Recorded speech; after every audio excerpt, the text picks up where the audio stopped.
Bible सर्वेक्षण को शुरुआत किया उत्पत्ति से।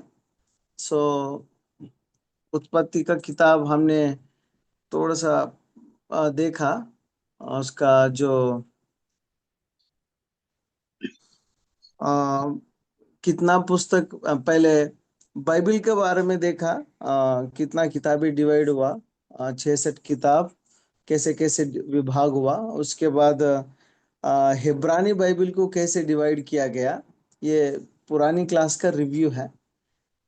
तोरा और नेविम केतुविम करके। और उसके बाद उत्पत्ति किताब का सर्वेक्षण हमने देखा। उत्पत्ति किताब का मतलब जो है बेरेशित, माने आरंभ, उत्पत्ति या शुरुआत मूसा ने लिखा। और मूसा का अर्थ भी इब्रानी भाषा में जल से निकाला हुआ। और ये भी देखा इसका जो परिचय है, अ, लेखक और टाइमलाइन, और किस जगह में लिखा, कितने मतलब किस समय पर, माने उन्होंने 40 दिन परमेश्वर का पास मूसा ने जाकर ये लिखा। तो किसके लिए लिखा? स्पेशली इजरायली लोगों के लिए, हमारा सबके लिए भी है। और ये देखने को मिलेगा कि जो परिचय, दूसरा परिचय है इस उद्देश्य क्या है, इस किताब का उद्देश्य क्या है, इसका जो साहित्य शैली क्या है, ये भी देखा हमने।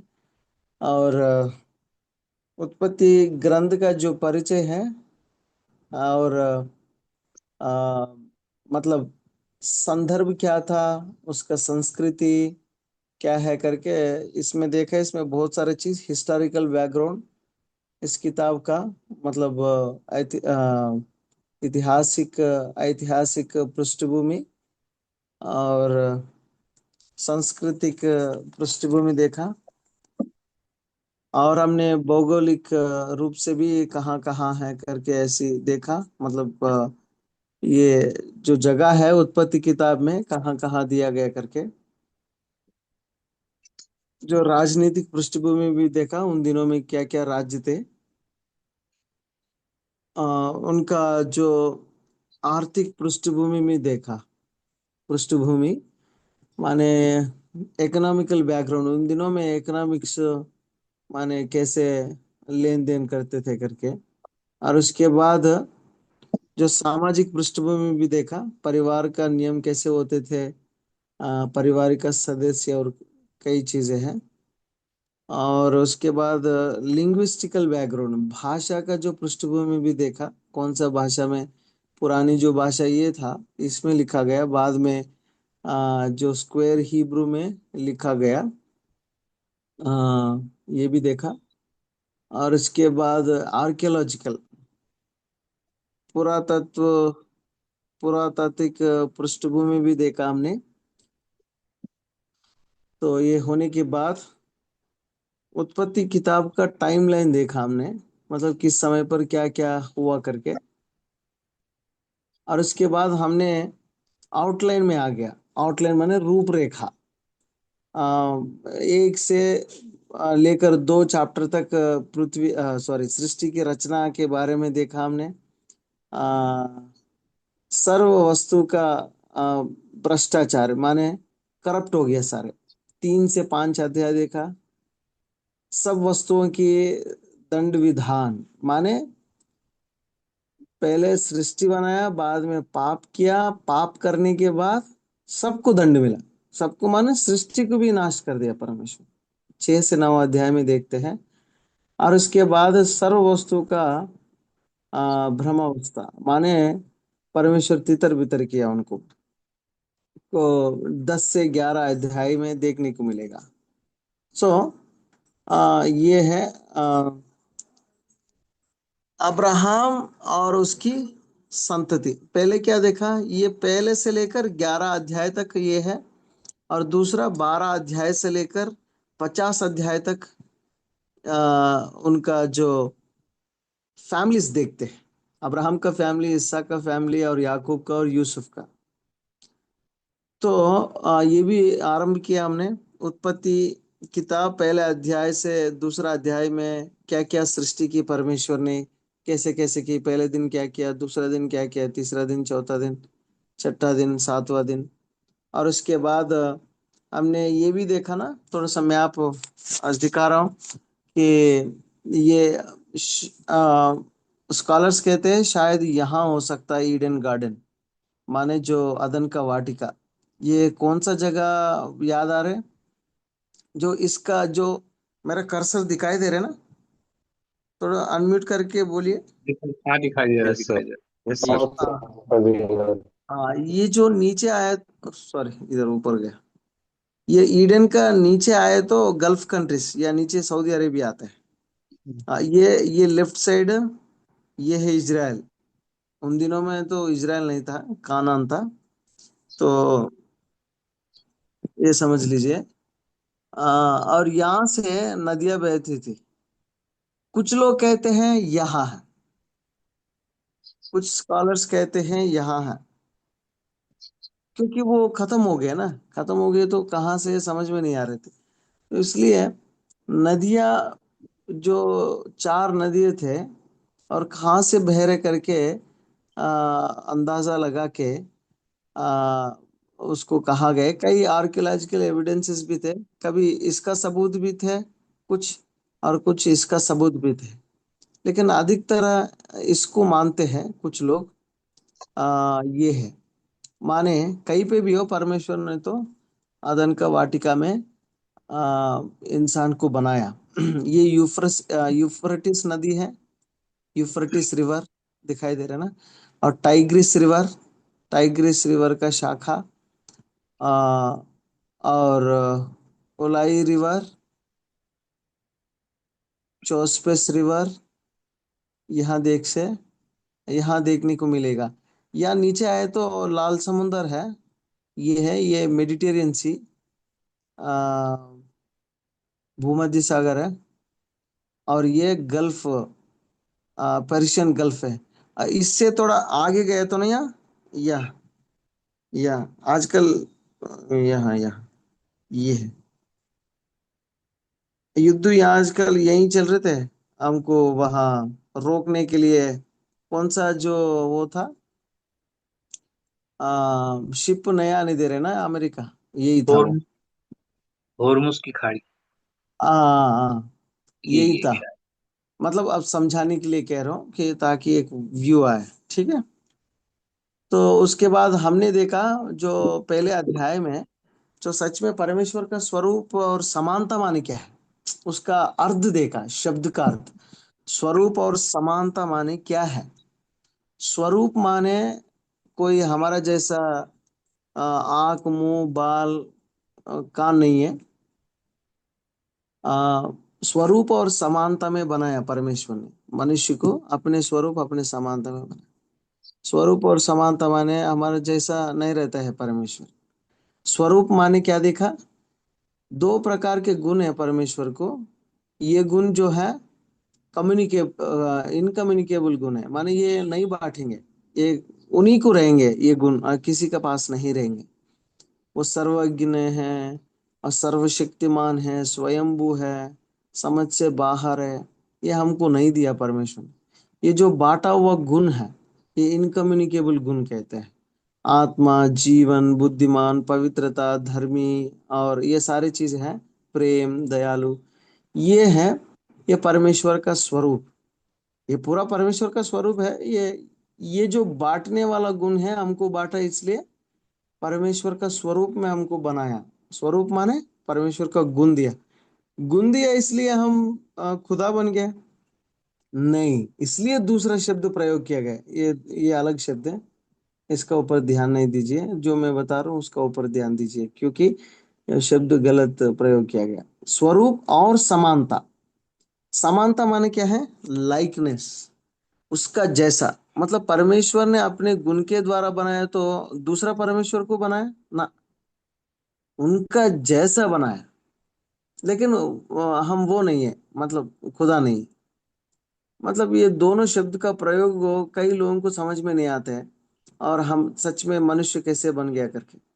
तो इसलिए स्वरूप और समानता माने जो बांटा हुआ बांटने वाला जो गुण था वही बांटा, और बाकी जो जो चीजें नहीं बांट सकते ये गुण, और जो बांटा हुआ गुण भी बांटने के वजह से हम खुदा बन गया नहीं, ये समझ लीजिए। तो स्वरूप और समानता में बनाया, इसके बारे में हमने चर्चा भी की। और उसके बाद शैतान की धूर्तता देखा, और आदम का पाप, और क्या था, परमेश्वर का उद्धार, और हाबिल का वध, और हानोक की सेवा। कहाँ तक आया, हम 4वीं अध्याय तक पहुंच गया शायद। बोलिए आप में, 4वीं पहुंच गया था।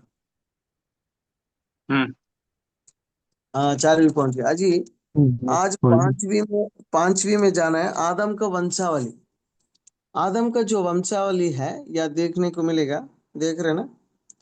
सो थोड़ा इंग्लिश में रहते हैं, आपको पता चलेंगे आदम का वंशावली। So generations from Adam to Noah. So यहाँ कौन कौन कितने साल तक जिया, यहाँ देखने को मिलता है कि, एक मिनट है, हाँ, पूरा जो स्पैन है आदम से लेकर नू जल जल प्रलय तक, जल प्रलय आने तक,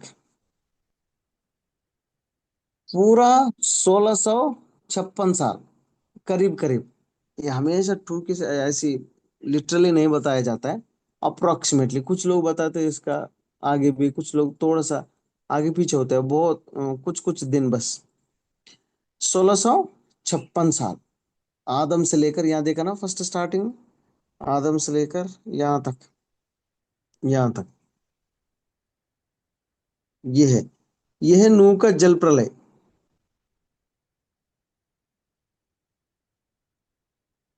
The world was flooded.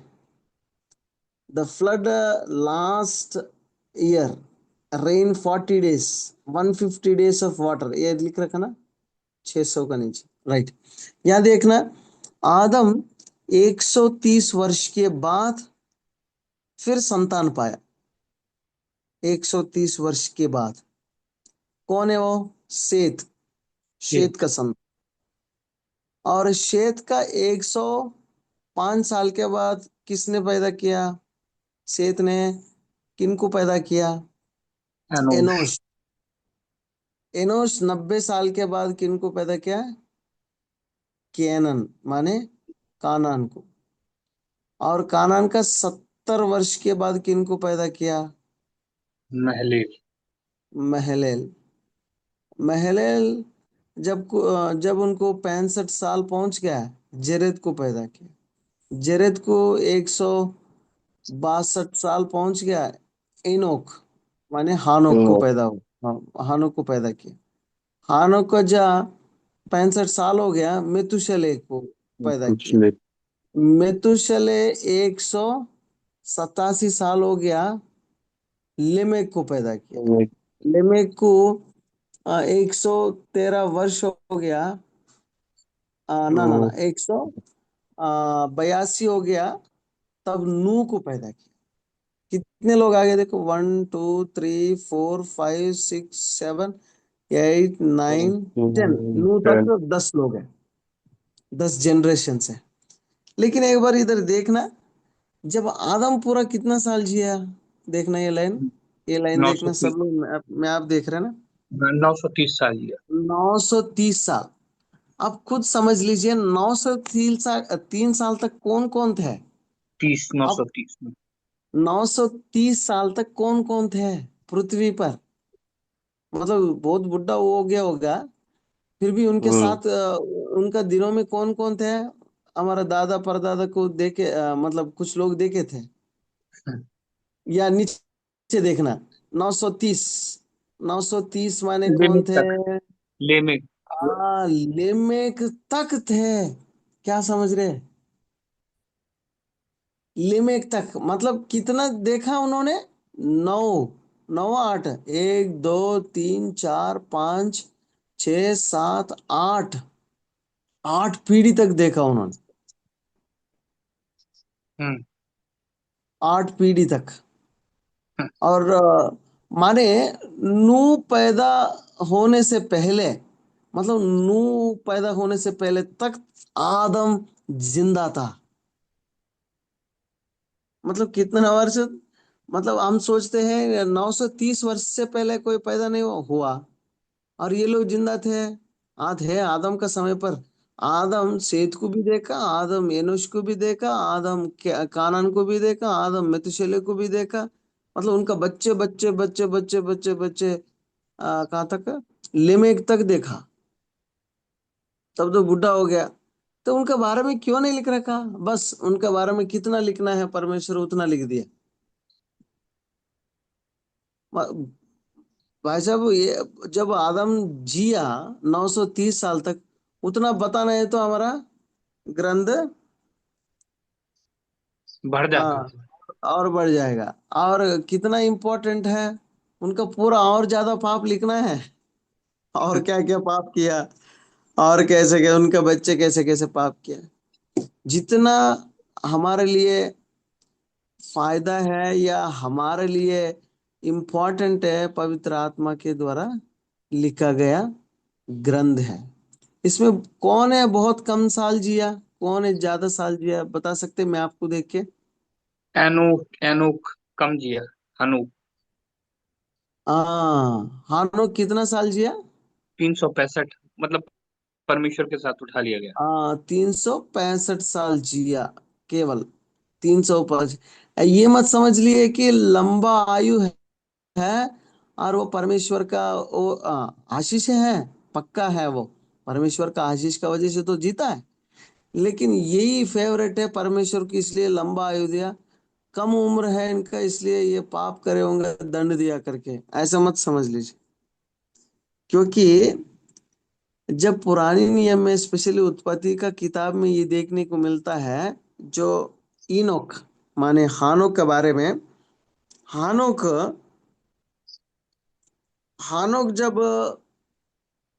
परमेश्वर के संग संग चलना लगा, क्या पता है समझ में नहीं आया, परमेश्वर को बहुत अच्छा लगा, आ जाओ यार, हानोक हमारे साथ, मेरे साथ, यहाँ अच्छा नहीं लग रहा है, मेरे साथ ही रहो। उठा ले गए बस।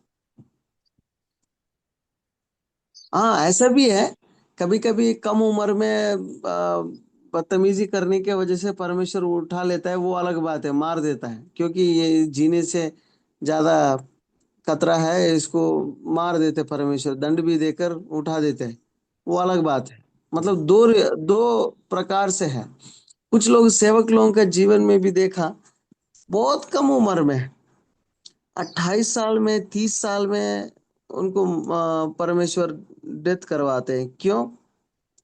जो काम करना है वो कर दिया है, परमेश्वर का जो जो काम निपटाना है निपट दिया। तो वैसा भी है। और ज्यादा उम्र किनका था इसमें? मथुशेला मेतुसेला। मेतुसेला। 369। मेतुसेला। 369। 969। जितना जिए तो उनको ताली 9th। बजाया जाता ना। 969। नाइन हम्म। सिक्सटी नाइन साल जी के 900 कितना, 69। हाँ, 69। यस। 31 साल नौ कम 100। आ, 1000 में 31। मतलब आ, अब देखो, एक और भी था। कोई पढ़ते, 5वीं अध्याय 21-22 पढ़ेंगे? 5वीं अध्याय 21-22 उत्पत्ति किताब। जब हनोक 65 वर्ष का हुआ, तब उससे हम्म। मतुशेला का जन्म हुआ। मतुशेला के जन्म के पश्चात हनोक 300 वर्ष तक परमेश्वर के साथ चलता रहा, और उसके और भी बेटे बेटियां उत्पन्न हुई। बस, मतलब कुछ अभी यहाँ कुछ कुछ चीजें नहीं दिखाई देते, केवल एक ही शब्द लिख रखा, बच्चे पैदा किया और परमेश्वर के संग संग चलते रहा, है ना? 300 साल तक चलते रहा। लेकिन पत्रियों में देखे तो एक चीज हानो के बारे में बोला गया है। कोई बता सकते क्या बोला गया? हनोक भी दूसरी पीढ़ी में आया था, उसने भविष्यवाणियां करी थी, कुछ कुछ ऐसी बातें किसके थी। बारे में भविष्यवाणी की, किसके बारे में भविष्यवाणी की? यीशु मसीह के, हाँ शायद। ना ना, आने वाले पीढ़ी के बारे में बोला आपने। हाँ। हनोक ने तो भी जो आदम की सातवीं पीढ़ी में था, इनके विषय में भविष्यवाणी की थी कि देखो प्रभु अपने लाखों पवित्रों के साथ आया है कि सबका न्याय करे। मतलब आगमन के बारे में, उन दिनों में न्याय के बारे में इन्होंने क्या किया? भविष्यवाणी की। आनोक ने, हानोक ने। और क्या है? और कुछ हानोक, हानोक के बारे में मिलता है? हाँ, और लिखा और सब भक्तिहीनों को उनके हाँ। अभक्ति के सब कामों के विषय में भी उन्होंने भक्तिहीन होकर किए थे, और हम्म। उन सब कठोर बातों के विषय में जो भक्तिहीन पापियों ने उनके विरोध में कही थी, दोषी ठहराए। हम्म। हनोक के विषय में लिखा हुआ 14-15 में, यहूदा में। हाँ हाँ हाँ। आप खुद समझ लीजिए कि आ, जब हानोक, हानोक का समय पर आदम भी थे, है ना? हानोक 308 साल तक जिया। लेकिन यहाँ मैं कर्सर रखा, देखना मेरा कर्सर, ये है ना, हम्म। 930 माने करीब 308। ठीक है, 308 साल तक जिया। एक बार परमेश्वर परमेश्वर ने आदम के बारे में इस उत्पत्ति किताब में लिखा गया, तो बस बाद में उनके बारे में कभी नहीं लिखा।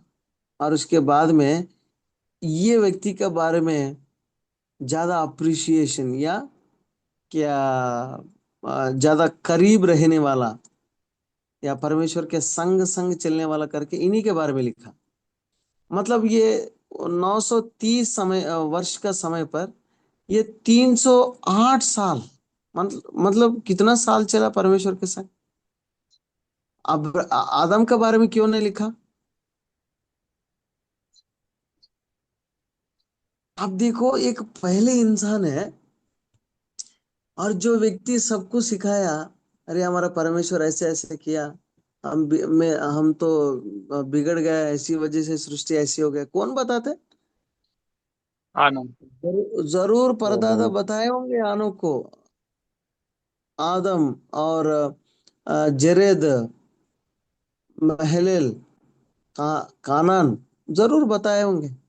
और परमेश्वर का वाणी भी आते थे, है ना? दो चीज हो गया होगा।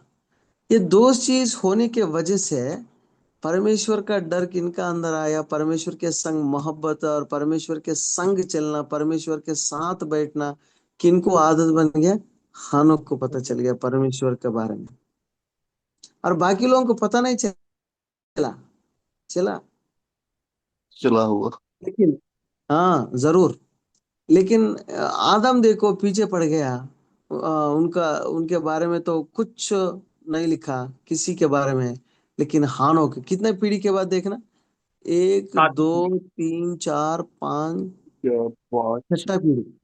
छठा छः। पीढ़ी माने सातवीं। 900, सोच लीजिए करीब करीब 65 साल, है ना? सोच लीजिए ऐसे, सोच लीजिए ऐसा। आदम 700 साल के बाद एक व्यक्ति ऐसे आया कि परमेश्वर के संग समय बिता के, परमेश्वर के करीब आकर, और परमेश्वर जैसे बोले तो वैसे करने वाला एक आदमी उत्पन्न हुआ। आदम के बाद 700 साल, आदम 700 साल जीने के बाद, 700 वर्ष, ऐसे व्यक्ति नहीं देखा परमेश्वर ने। तो कि मतलब ये भी समझ लीजिए, व्यक्ति के ऊपर निर्भर है, परमेश्वर का महानता है ये। और हमारा रिस्पॉन्सिबिलिटी भी रहता है, परमेश्वर का सार्वभौमिकता में हमारा जिम्मेदारी भी रहता है। तो ये भी देख लीजिए। और नूह के बारे में हम देखेंगे अभी। नूह के बारे में जाने से पहले, और हम खोलिए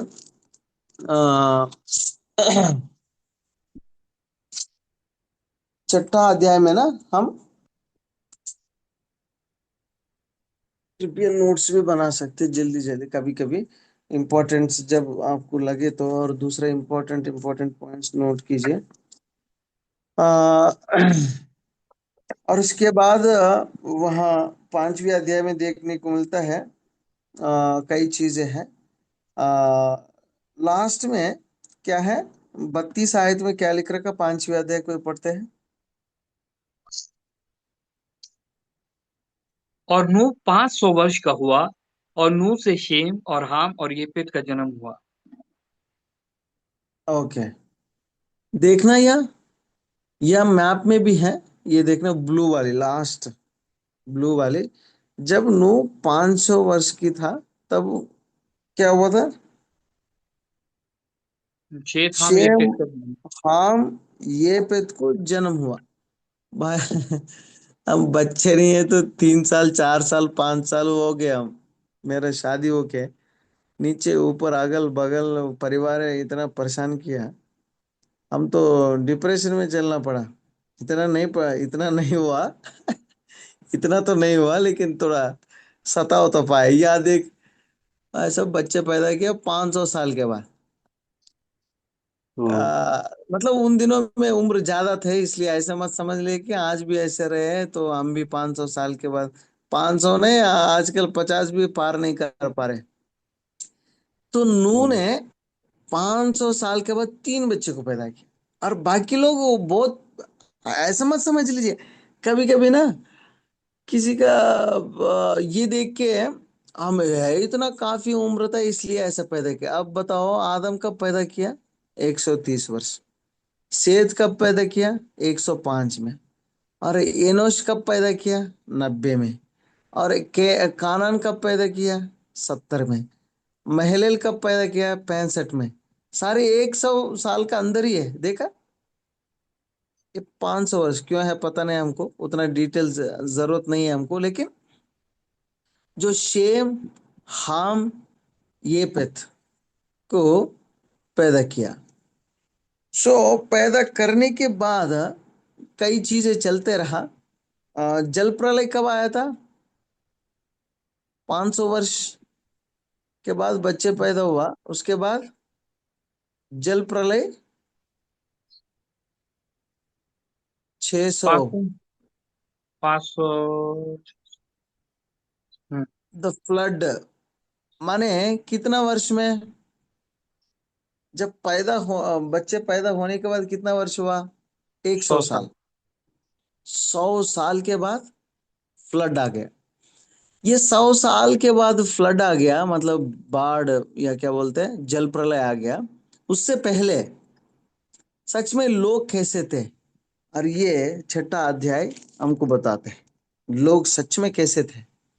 मतलब ये ये 600 साल पहले, ये 600 साल से ना, 600 साल से लेकर इधर तक लोग कैसे, यहां तक भी सोच सकते हैं। ऐसे में मत सोच लीजिए केवल इन्हीं 500 साल में बढ़ गए, क्योंकि इन्हीं 500 साल से ऊपर से शुरू होते रहा ऑलरेडी। पाप पाप तो हमेशा, पाप कंटिन्यूअसली आते रहा। वो मतलब लोग ज्यादा बन गए तो क्या होगा? और पाप ज्यादा करने वाले भी बन जाएंगे। पाप तो हमेशा पाप ही होता है, ऐसा मत सोच लिए। ऐसा मत समझना कि उत्पत्ति किताब में कम पाप हुआ, और क्या कहते हैं, राजा का ग्रंथों में ज्यादा पाप हो गया। फिर वहां से मलाकी में आए तो और ज्यादा हो गया। फिर छुड़ाने के लिए परमेश्वर आए तो मत्ती में वहां भी थोड़ा कम हो गया। अब फिर प्रेरितों का कार्य में बढ़ गया, और प्रकाशित वाक्य में और बढ़ गया। अभी तो और फैल गया। नहीं, पाप हमेशा पाप ही होता है। हाँ, बढ़ना घटना लोग फैलने के वजह से होता है, कि पाप हमेशा पाप ही रहता है। आप खुद समझ लीजिए, जब सोदोमा अमोरा के बारे में आएंगे, पढ़ेंगे उसके बारे में। उन दिनों में लेस्बियंस गेस थे, क्या समझ रहे हैं आप? है ना? हम्म। मतलब पुरुष पुरुष लैंगिक संबंध और स्त्री स्त्री लैंगिक संबंध का जो पाप है, अब्राहम का दिनों में थे। हम्म। कितने साल पहले हो, अंदाजा लगाते हैं? सोच लीजिए, 3,000 साल पहले या 4,000 साल पहले। 4,000 साल पहले ये पाप था, अभी भी है वही पाप। उसको लेस्बियन और गे कहते हैं। तो और ये पांचवी या छठा अध्याय का एक व्यू है, इसको बताता हूँ, इम्पोर्टेंट है। कई लोग गलत भी समझते हैं, इसलिए ये पैसेज को थोड़ा बताना चाह रहा हूँ। छठा अध्याय में पहले से लेकर 8 आयत तक का, उसमें ये हम्म। कहा गया।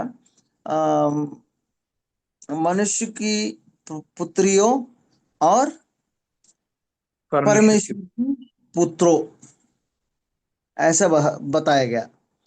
ये दोनों कुछ मैं ऑलरेडी आप पढ़े होंगे इसका, आप भी पढ़ सकते हैं अभी अभी मन में। और मैं बता रहा हूँ उसका कहानी शॉर्टली। परमेश्वर का पुत्र है बल कोई, और मनुष्य का पुत्रियां हैं। देखा, अच्छा लगा, सुंदर लगा, और उनको मन मर्जी के अनुसार शादी किया।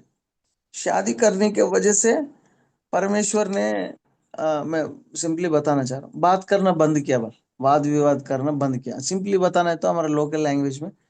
अपने मन मर्जी से शादी किया तो सुंदरता देख के परमेश्वर ने बात करना बंद किया। किससे? मनुष्य जिनसे। से। हाँ, परमेश्वर ने इनसे बात करना बंद किया। और क्या हुआ था? बात करना बंद किया नहीं केवल, और उसके बाद उनका आयु भी कम कर दिया। 120 वर्ष, माने इतने इतने जी रहे थे ना। देखो एक बार मैप में एक एक 9 9 साल, 7 8, कोई भी 9 से कम नहीं है, 8 से कम नहीं था। कहाँ तक? ये जरे तक 8 से कोई कम नहीं था। और आनो को थोड़ा कम जिया, और बाद में भी 9 से कोई, 7 से कोई कम नहीं था, है ना? तो तुरंत परमेश्वर का रिस्पांस क्या पता है? अपने मन मर्जी से सुंदरता देखकर शादी करे तो क्या किया परमेश्वर ने? एक तो नंबर वन रिस्पांस ये आया परमेश्वर का ओर से, आ, बात करना बंद कर दिया। दूसरा, उनका आयु घटाया। और ये दोनों हो गया। फिर लोगों का हरकत दिखाई देता है कि और ज्यादा, मतलब और बच्चे पैदा करते हैं। और बच्चा पैदा करने की वजह से वो सूरवीर बन गया। सूरवीर माने यहाँ ये समझना है कि सूरवीर माने बहुत अच्छे लोग हैं, परमेश्वर के संग रहने वाले नहीं है। लड़ने वाला, मार पिटाई करने वाला, युद्ध शूर, और युद्ध में रहकर आगे चलकर, अरे परमेश्वर यहोवा का विरुद्ध भी चला वो लोग। तो ऐसे रहने वाला, तो नेफिलिल ये करके बतन लंबा चौड़ा आदमी पैदा हुआ करके। तो और भयंकर पाप करने लगा। यहाँ है ना, अ, परमेश्वर को पढ़ सकते हैं। दानव भी थे, कौन सी वाली आई? वो ही छटा दिया। हाँ। फिर जब मनुष्य भूमि के ऊपर बहुत बढ़ने लगे तो उनके बेटे बेटियां उत्पन्न हुई। तब परमेश्वर के पुत्रों ने मनुष्य की पुत्रियों को देखा कि वे सुंदर हैं, और उन्होंने जिस जिसको चाहा ओके उससे विवाह कर भैया, लिया। ठीक है ठीक है, ये आगे बढ़ना, एक बार आगे 5वीं आयत पढ़ना। अच्छा। यहोवा ने देखा कि मनुष्य की बुराई पृथ्वी पर बढ़ गई है, और उनके मन हाँ के विचार में जो कुछ उत्पन्न होता है वह निरंतर बुरा ही होता है।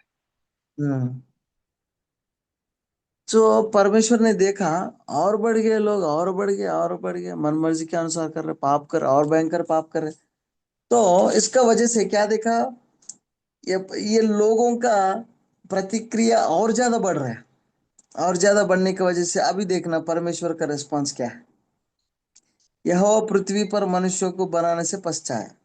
पहले उनका पाप देखना कैसे, निरंतर उनका दिमाग में और विचारों में भी सब कुछ जो भी उत्पन्न होता है वो बुराई उत्पन्न होता है, निरंतर बल, कंटिन्यूअसली। सो परमेश्वर ने दूसरा रेस्पॉन्स क्या दिया? पछताया। माने परमेश्वर बनाने के बाद भी पछताते हैं। ठीक, क्यों बनाया मैंने? मतलब पता नहीं था परमेश्वर को पहले? पता था, लेकिन एक रिस्पॉन्स है। माने हमको समझाने के लिए, हमारा जब भी परमेश्वर बात करते हैं ना, हमारा मानव संबंधित दृष्टिकोण से बात करता है, याद रखना। परमेश्वर अपने लेवल में बात करे तो हमको कुछ समझ में नहीं आएगा, नहीं आएंगे सच में। और छोटा बच्चे से कैसे बात करते हैं आप? हमारा बीच में एडवोकेट साहब है, वहां जाके एडवोकेट से सुनाए तो कुछ लॉ के बारे में, पीनल कोड, वो ये आर्टिकल नंबर 1 बोले तो कौन सा है बोलते। छोटा बच्चे क्या समझ में आता है? 2 साल का बच्चे कुछ समझ में आता है? बा बा बा बा, मा मा मा मा, ऐसे बोले तो उनको समझ में आता है। कुछ भी हो, थोड़ा कुछ बोल रहे करके। जब परमेश्वर का सामने हम कैसे, पता है, जो परमेश्वर कैसे हमसे बात करते पता है हमेशा, मैं आपका पिता हूँ। सच में वही खुद पैदा किया ना, बनाया वो सृष्टि करता है, ऐसे बात करते हैं, रिलेट करके बात करते हैं। और जब भी हम, मैं आपके साथ हूँ, हाँ साथ है सच में। लेकिन जब भी बात करते हैं, ऐसे बात करता है, पछताए माने इसका मतलब ये है कि परमेश्वर रिग्रेट हो गया, रिग्रेट हुआ, उनका गुण है, इसलिए है, उनका स्वभाव में वो नहीं है, और उनका स्वभाव के विरुद्ध करने के वजह से परमेश्वर जलने वाला है और सहने वाला नहीं, उसका मतलब ये है। और दुख भी होता है, हमारे पाप की वजह से परमेश्वर को परेशान और दुख और विरोध और क्रोध दिलाते हैं। और तो क्या हो गया, खेदित हो गया, छी यार क्यों बनाया यार इनको, पहले पता नहीं था। तो ये पता है वो सर्वशक्तिमान है, सर्वज्ञ है, लेकिन ये परमेश्वर का स्वभाव में ये नहीं है। तो परमेश्वर का प्रतिक्रिया कैसे रहता है, लोगों को कैसे समझाना है? जैसे कि हमको चिड़चिड़ा बना के दिल खेदित होकर रोते हैं या छी बोलते ना, सेम वैसा ही परमेश्वर भी करता है करके दिखाने के लिए। और क्या बोला था परमेश्वर का रिस्पॉन्स, ये है, और क्या था, यहोवा ने कहा मैंने मनुष्य को जिसकी मैंने सृष्टि की है पृथ्वी के ऊपर से मिटा दूंगा। क्या मनुष्य, क्या पशु, क्या रेंगने वाला जंतु, क्या आकाश के पक्षी, सबको मिटा दूंगा, क्योंकि मैं उनको बनाने से पछताता मैं हूँ, सब पछताता हूँ, परंतु परंतु यहोवा यहोवा के के लोग अनुग्रह जैसे जिसकी नहीं करते। आ, इधर मतलब पाप किसने किया, पाप किसने किया? सब मनुष्यों ने। सब लोग तो ने। रेंगने वाले जंतु को और इसको क्यों मारा परमेश्वर ने? हम्म। रेंगने वाले जंतु और पशु पक्षी और सारे सृष्टि को क्यों मारा?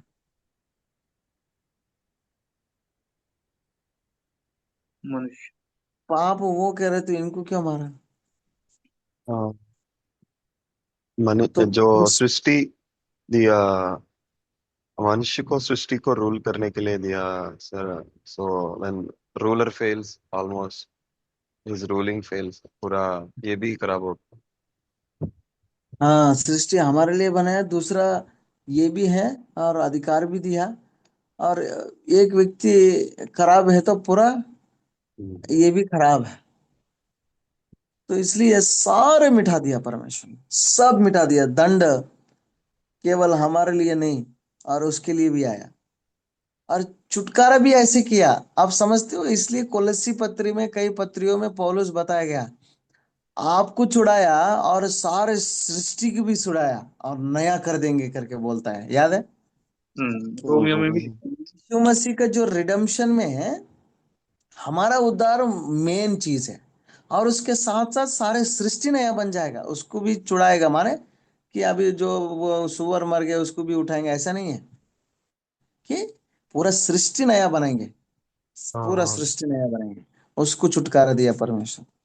तो ये था मेरा प्रश्न, ये था, इधर कई लोग थोड़ा सा इंटरप्रिटेशन थोड़ा इधर उधर कर देते हैं, ये परमेश्वर के पुत्र कौन है, ये मनुष्य का पुत्रिया कौन है?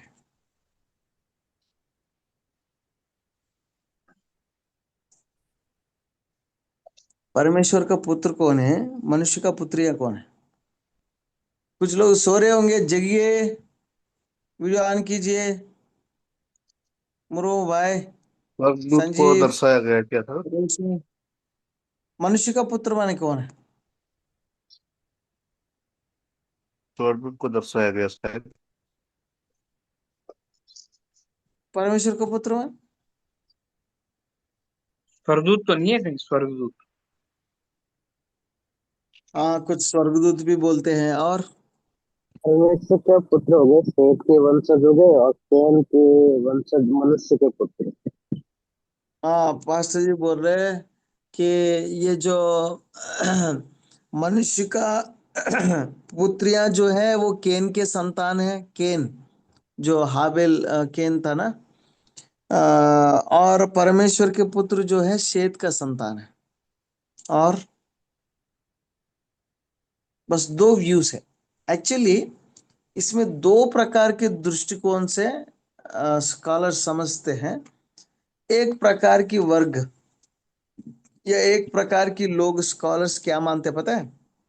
ये जो परमेश्वर का पुत्रो करके लिखा ना, और उसमें स्टार हम्म, स्टार मार्क है आपका हिंदी बाइबल में।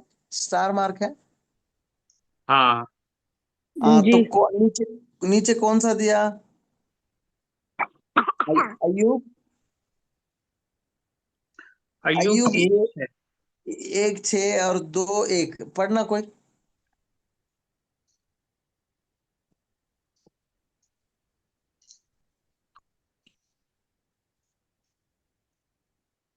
अय्यूब एक है। एक दिन यहोवा परमेश्वर के पुत्र उसके सामने उपस्थित हुए और उनके बीच शैतान भी आया। हाँ, दो एक। फिर एक दिन फिर एक और दिन यहोवा परमेश्वर के पुत्र उसके सामने उपस्थित हुए और उनके बीच शैतान भी उनके सामने उपस्थित हुआ। तो और इसका मतलब या, परमेश्वर का पुत्र कौन है कि स्वर्गदूत जैसा मानने वाले जो है ये रेफरेंस दिखाते हैं कि ये पक्का स्वर्गदूत है करके। ये इसके अलावा भी रेफरेंस दिखाते हैं नया नियम में पत्रियों में कई बार। जब स्वर्गदूत पाप करे तो उसको उसको अधोलोक में या पाताल में बांध रखा परमेश्वर ने। तो दूसरा पत्रस का पत्री दूसरा अध्याय में है और यहूदा पत्री में भी है। तो वो स्वर्गदूत ये करके बोलता है। तो कई रेफरेंसेस है लेकिन वो डायरेक्ट रेफरेंसेस नहीं है। ये अधिकतर कौन मानते हैं पता है? हिब्रू स्कॉलर्स ही मानते हैं। हेब्रानी जो स्कॉलर्स माने यहूदी हेब्रानिक स्कॉलर्स जो हिब्रू को ठीक है गहराई से हम जानते हैं फिर भी। और वही लोग केवल मानते हैं और हेब्रानी स्कॉलर्स में भी कुछ लोग नहीं मानते इसको। कुछ लोग क्या मानते हैं? ये परमेश्वर का पुत्र माने शेत का संतान है। और मनुष्य का पुत्र या माने ये केन श्रपित हो गया और उनका संतान है। आप आपको खुद को छोड़ रहा हूं आपके सामने रख रहा हूं। आपको क्या लगता है? यह सच में ये स्वर्गदूत है परमेश्वर का पुत्र माने? मतलब प्रॉब्लम उत्पन्न हुआ या परमेश्वर का पुत्र के बारे में ना। मनुष्य का पुत्र तो वह सही से लिख रखा है वो सही समझ में आता है। तो आपको क्या लगता है? मुझे स्वर्गदूत लगता है। स्वर्गदूत लगता है। ठीक है। और स्वर्गदूत से थोड़ा स्वर्गदूत ही। कॉन्ट्रडिक्शन बन क्योंकि यस। जैसे स्वर्गदूत के विषय में रेफरेंसेस दे रखे हैं। रेफरेंस दे रखे हैं स्वर्गदूत जैसे जैसे स्वर्गदूत के विषय में रेफरेंस है ना हमारे पास अभी प्रश्न में लिखा है कि सैतान वहां पे आता है परमेश्वर के पुत्र के मध्य में परमेश्वर वहां पे सेठ के विषय में हाँ ऐसे कोई रेफरेंस है क्या सेठ है अरे वो जो आपने बोला अभी हाँ हाँ हाँ हाँ। क्या नाम के बीच में कोई रेफरेंस ऐसा है। Very good. मतलब सेहत के लिए रेफरेंस नहीं है क्यों बताते हैं बताते हम डिस्कस करेंगे। राइट। हम्म, और और कोई ये तो बता सकते हैं? सर अब इसमें अब फ्लो देख पैसेज का कंट्रोवर्सी फ्लो। जैसा है। हाँ बोलो। इसमें कंट्रोवर्सी जैसा है क्योंकि परमेश्वर के स्वर्गदूत मतलब परमेश्वर जिनको ऑर्डर करता था तो उनको व्यभिचार करने के लिए ऑर्डर तो नहीं करेगा। तो ये हाँ ये पतित स्वर्गदूत है। स्वर्गदूत तो पतित। नहीं हो सकते। तो मतलब थोड़ा सा कॉन्ट्रडिक्शन तो है इसमें। ये जो हम्म स्वर्गदूत गिरा दिए गए थे पतित स्वर्गदूत वो हो सकते हैं। नहीं वहां पे हम्म। स्वर्गदूत नहीं लिखा है ना वहां पे लिखा परमेश्वर के पुत्रों ने मनुष्य के पुत्रों से। यहाँ पे वो स्वर्गदूत नहीं लिखा है, वो हमारा मान इस तरह से ये। ठीक है। इसका एक पैसेज पैसेज फ्लो देखेंगे। पैसेज फटाफट पढ़ना, एक एक आयत है, छठा अध्याय। एक्सप्लेन। फिर जब मनुष्य भूमि के ऊपर बहुत बढ़ने लगे और उनके बेटे बेटियां उत्पन्न हुई, तब परमेश्वर के पुत्रों ने एक मनुष्य मिनट के एक मिनट, पुत्रों को ये देखा। ज्यादा कौन फैल गया है? मनुष्य मनुष्य फैल रहे ना? हम्म। मनुष्य फैल गया कहाँ? पृथ्वी पर। नंबर वन पॉइंट याद रख। नंबर टू, क्या बोला दूसरा आयत है? तब परमेश्वर के पुत्रों ने मनुष्य की पुत्रियों को देखा कि वे सुंदर हैं, हम्म। और उन्होंने जिस जिसको चाहा उससे विवाह कर लिया। अच्छा, जिन जिन को चाहा। सपोज सोच लीजिए ये स्वर्गदूत के बारे में बोल रहे हैं, ठीक है? स्वर्गदूत तो शादी करते हैं? देह नहीं ले सकते हैं मनुष्य की। नहीं। मनुष्य की देह ले सकते हैं? देह ले सकते हैं, लेकिन शादी करने के लिए है? मतलब कब्जा कर सकते हैं। शादी करने के लिए परमेश्वर ने परमिशन दिया? परमेश्वर की तरफ से अलाउ नहीं है। नो नहीं नहीं दिया। है, क्यों? क्योंकि ऑलरेडी एक बार फारसी शास्त्री लोग आके सताए तो बोला परमेश्वर ने कि अब स्वर्गराज में शादी नहीं होता है। सब लोग स्वर्गदूत जैसा रहता है, जैसा माने उसका नमूना लिया गया। माने जैसे कि कभी भी हम स्वर्गदूत के बारे में समझे तो वो स्वर्गदूत हमारा जैसा नहीं है। एक्चुअली वो अलग प्राणी है। वो कौन है, कैसे रहता है, हम नहीं जानते। जनरली जो जो चीजें दिया गया, पंख रहता है, ये बस उतना ही जानते हैं। बात करते हैं, परमेश्वर का संदेश पहुंचाते हैं।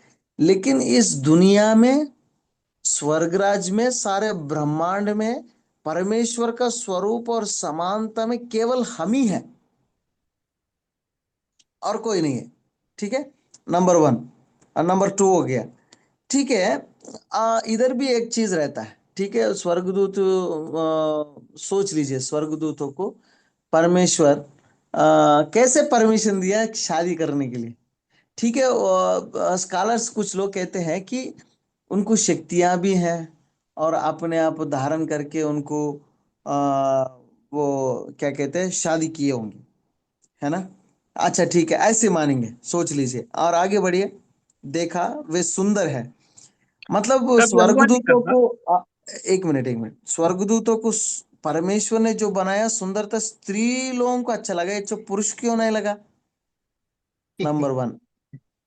और दूसरा, मतलब पुरुष के साथ भी कर सकते हैं ना, क्योंकि उनका उनका क्या करना, क्या है? सृष्टि को करप्ट करना है ना। ये कहाँ कहाँ से उत्पन्न हुआ, ये सारे चीज उनको भी कर सकते थे। सुंदर देखा बल, और उनकी क्या बोला? उन्होंने जिस जिसको चाहा उनसे विवाह कर लिया।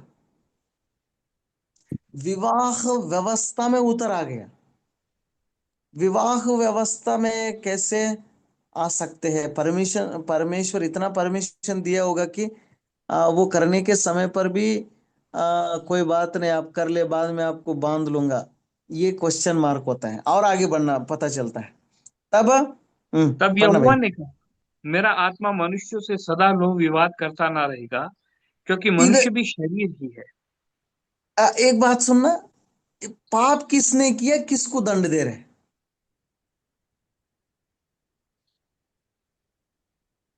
पाप किसने किया? दोनों ने किया, वो अलग बात है। फर्स्ट पहल कौन लिया? किसने देखा? परमेश्वर के पुत्रों ने। पुत्रों ने देखा, अपने मन मर्जी के अनुसार देखा, शादी किया। और दंड किसको दे रहे हैं? मनुष्य को। और लास्ट में किसको दिया? सारे आठा दिया। सारी सृष्टि को। क्योंकि उसकी आयु 120 वर्ष की थी, मनुष्य को दिया। और 120 वर्ष किसका कर दिया? मनुष्य का कर मनुष्य। दिया। बात करना बंद किससे कर दिया? मनुष्य। मनुष्य से कर दिया। ठीक है। से। और उन दिनों में पृथ्वी पर दानव रहते थे। दानव माने क्या है? मतलब बहुत लंबा चौड़ा पैदा हुआ था वो भी। दाऊद का समय पर भी देखते हैं हम, गोलियात तो 9 फीट है, लंबा चौड़ा। ऐसे लोग पहले भी थे करके है। हाँ, हो सकता है पैदा, मतलब उन दिनों में जब स्वर्गदूत से मिले तो इतना लंबा चौड़ा हुआ। मगर दाऊद का समय पर कौन सा स्वर्गदूत मिला?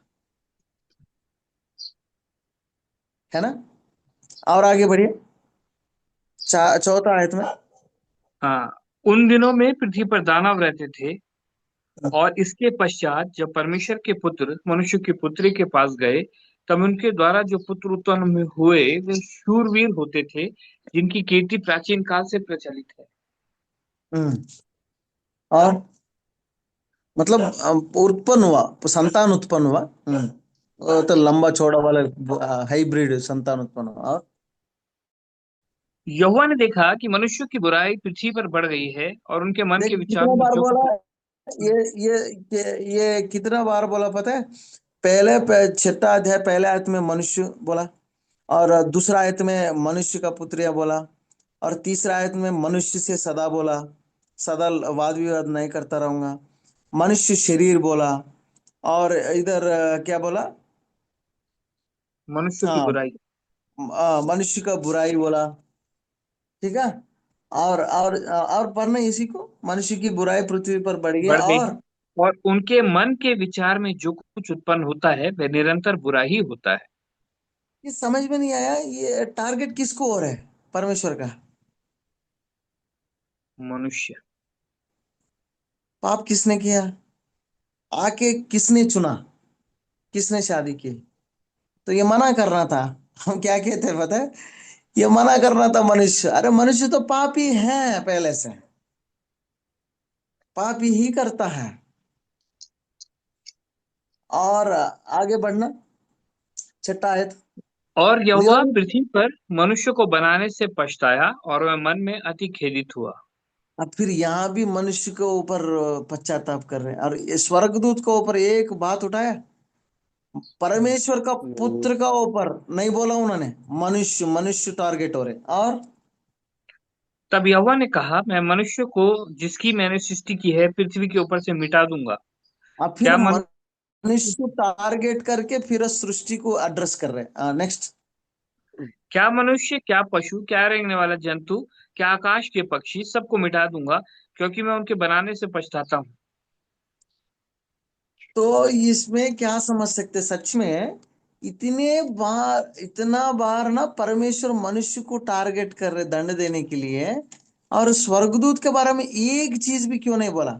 हम कुछ लोग बोलते हैं कि पत्रियों में उसका विवरण है क्या, दूसरा पत्रस दूसरा अध्याय, यहूदा पत्री पहला अध्याय, एक ही अध्याय है उसमें, यहूदा पत्री एक अध्याय में स्वर्गदूत पाप करे तो भी उनको भी नहीं छोड़ा। और उसके बाद क्या लिखा गया पता है, उसके बाद क्रोनोलॉजी लिखा गया। जब स्वर्गदूतों को नहीं छोड़ा, और बाकी लोगों को क्या बोलते हैं, सोदम और अमोरा को नहीं छोड़ा, ऐसे नहीं छोड़ा, किसी को नहीं छोड़ा करके एक क्रोनोलॉजी। इस क्रोनोलॉजी माने ऑर्डर को देख के क्या कहते हैं, ये पहले कौन है। ये सच में छठा अध्याय का रेफरेंस बताते हैं। चाहे छठा अध्याय का रेफरेंस हो या स्वर्ग राज्य में हुआ पाप हो, हम नहीं जानते।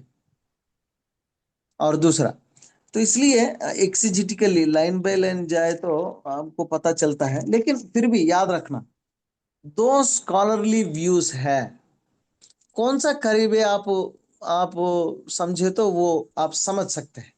तब तक आप इंतजार करिए, परमेश्वर आपको प्रकाशन देगा, कोई भी हो, चाहे मैं भी हो, आप भी हो। याद रखना, चाहे बाद में मैं भी कन्विंस हो सकता हूँ कि सच में ये स्वर्गदूत हो सकता है करके, और कुछ लोग सोचते हैं कि नहीं नहीं नहीं नहीं नहीं, केवल मनुष्य ही है, ये भी हो सर। सकते हैं। लेकिन अधिकतर, सॉरी, कुछ बोलना चाह रहे। हाँ सर, यस सर। जैसे कि पहले कुरिन्थियों की 10 में भी ऐसा लिखा है कुछ कि इसलिए स्वर्गदूतों के कारण स्त्री को उचित है कि अपने सिर पर अधिकार रखे। हाँ, वो तो चिन्ह यहाँ बोला पर गया, सिंबोलिज्म। सिंबोलिज्म माने जैसे कि स्वर्गदूत परमेश्वर को आदर सम्मान करने के लिए उनके लिए चिन्ह रहता है। और वैसे ये भी क्या बोलते हैं, ऊपर सर को ढके तो उसका अर्थ ये होता है परमेश्वर को सम्मान दे रहे, ये चिन्ह रूप में बताया गया है बस।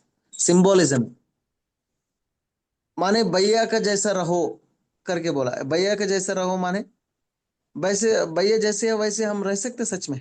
आवेद भैया कैसे हैं, उनका दाढ़ी कैसे है वैसे मैंने लगा सकता हूँ, उनको सफेद हो गया मैं, फिर मैं सफेद रंग लगाना पड़ा, मैं तो रंग रंग ही होता है, उनको तो ओरिजिनल है। समझ में आ रहा है? जनरली सिंबॉलिज्म बताया गया, माने वैसी रिस्पेक्ट करने के लिए। मतलब ये क्यों बताया है त्रिवेंद्र? मतलब इसका, मतलब यहाँ पे लिखा है कि स्वर्गदूतों के कारण स्त्री सर ढकेगी। हाँ, इसका मतलब क्या बोलना चाह रहे हैं आप? कि मतलब जैसे लिखा है कि परमेश्वर के पुत्रों ने मनुष्य की पुत्रियों को देखा है, हाँ, तो मतलब अगर उस स्वर्गदूत है माना तो ऐसा सोचा करें। मतलब वो स्वर्गदूत हो सकता करके, वो तो स्वर्गदूत स्त्री के बारे में बोल रहे हैं। वहां हाँ कुरिन्थियंस में स्त्री के बारे में, स्त्री से कंपैरिजन किया, फिर यहाँ पुरुष हो मतलब, गया। हाँ मतलब जैसे कि इसमें नहीं कहा है कि परमेश्वर के पुत्रों ने मनुष्य की पुत्रियों को देखा, हम्म। तो यहाँ पे जैसे पौलुस कहता है नहीं, बट कि वो स्त्री अलग है, क्या। एक्चुअली कॉन्टेक्स्ट अलग है, उसका संदर्भ अलग है। पहले जो कोरिन्थियंस में लिख रखा ना, जस्ट वो एक व्यक्ति, स्त्री जो है आदर सम्मान के लिए, परमेश्वर को आदर सम्मान करने के लिए ऐसे सर ढकना अच्छी बात होता है। वो तीन चार चीज एक्सप्लेन करता है क्यों ढकना है करके, तीन चार चीज एक्सप्लेन करके पॉइंट्स बताते हुए, उसमें एक पॉइंट ये भी है, ऐसे चिन्ह भी है करके बताते हैं उसमें। अधिकतर नहीं ले सकते मीनिंग, एक ही मीनिंग है वो, जस्ट आदर सम्मान के लिए बताया गया बस। ठीक है। कुछ संजीव कुछ बोल रहे? हाँ yes sir. Sir Deuteronomy 32 and उसका 8 वर्स से according its sons of God heavenly beings consider किया गया एक्सिटिकली आल्सो। हाँ, Deuteronomy 32:8 and Psalms 82 में it says clearly sons of most high। हर हर जगह में आपको सन्स ऑफ गॉड माने परमेश्वर का पुत्र माने स्वर्गदूत के बारे में बोला गया, हाँ वही सर। इसलिए बोला था मैं, मोस्टली। हम्म। मोस्टली बोला गया। हम्म। लेकिन एक्सिजिटिकली छठा अध्याय में 1 से लेकर 8 आयत तक पढ़े तो क्या समझ में आ रहे हैं? कॉन्टेक्स्ट समझना चाहिए। हम्म। जब एक कुछ तर्क का प्रश्न हम सवाल उठाएंगे। परम परम स्वर्गदूत क्यों आया नीचे? परमेश्वर उनको शादी करने के लिए परमिशन क्यों क्यों दिया? स्वर्गदूतों को भी ऐसी मनुष्य के संग सेक्सुअल रिलेशनशिप के लिए कुछ इच्छा रहते हैं? या वो फॉलन एंजल्स है, अच्छा ठीक है, फॉलन एंजल्स अब क्यों नहीं कर रहे, बंद कर दिया करके बोलता है। और सच में अभी अभी परमिशन क्यों नहीं मना किया? परमेश्वर तो बोला था स्वर्गदूतों को ऐसे नहीं रहते, वो स्वर्गदूत ऐसे रहते हैं, भले उनको शक्तियां कई चीजें रहते हैं, लेकिन वो हमारा जैसा नहीं रहता है, हमारा फॉर्म कैसे ले सकते हैं? कई चीज प्रश्न उठता है कि, तो इसलिए दो व्यूज है इसमें। जूइश स्कॉलर्स ज्यादा अधिकतर क्यों मानते पता है? क्योंकि इनोक का किताब जो है, हानोक लिखा गया, हानोक के द्वारा लिखा गया ग्रंथ एक है, बुक ऑफ इनोक, आनोक का ग्रंथ करके, लेकिन वो कैनोनाइज्ड नहीं हुआ, माने उसको इस 66 किताबों में नहीं जोड़ा गया। ये जो चीज है ना, बहुत सारे चीज उसमें लिखा गया, हम हम नहीं मानते उस किताब को। क्यों नहीं मानते हैं? उसको टेस्ट करके, और उसको टेस्ट करने के द्वारा, कैनन टेस्ट, ऑलरेडी बिब्लियोलॉजी पढ़ रहे हैं, आपको आएंगे वो, जब कैनन टेस्ट में फेल हो गया वो, तो इसलिए इस ग्रंथ में नहीं जोड़ा गया, इस बाइबल में जो जो नहीं जोड़ा गया उसके उसके लिए बहुत सारे पैरामीटर्स है, तो इसी वजह से वो नहीं जोड़ा गया। अधिकतर जूइश स्कॉलर्स वो पढ़ते हैं, यहूदी लोग, वो अधिक तरह पढ़ते हैं, ठीक है। अब दो स्कूल ऑफ थॉट्स के लिए आप दिमाग में रखिए, कुछ लोग ऐसा बोलता है, कुछ लोग ऐसी बोलता है, लेकिन पाप किसने किया? मेरा प्रश्न ये है, पाप किसने किया? पाप किसने किया? मनुष्य ने। तो स्वर्गदूत ने वो नहीं किया?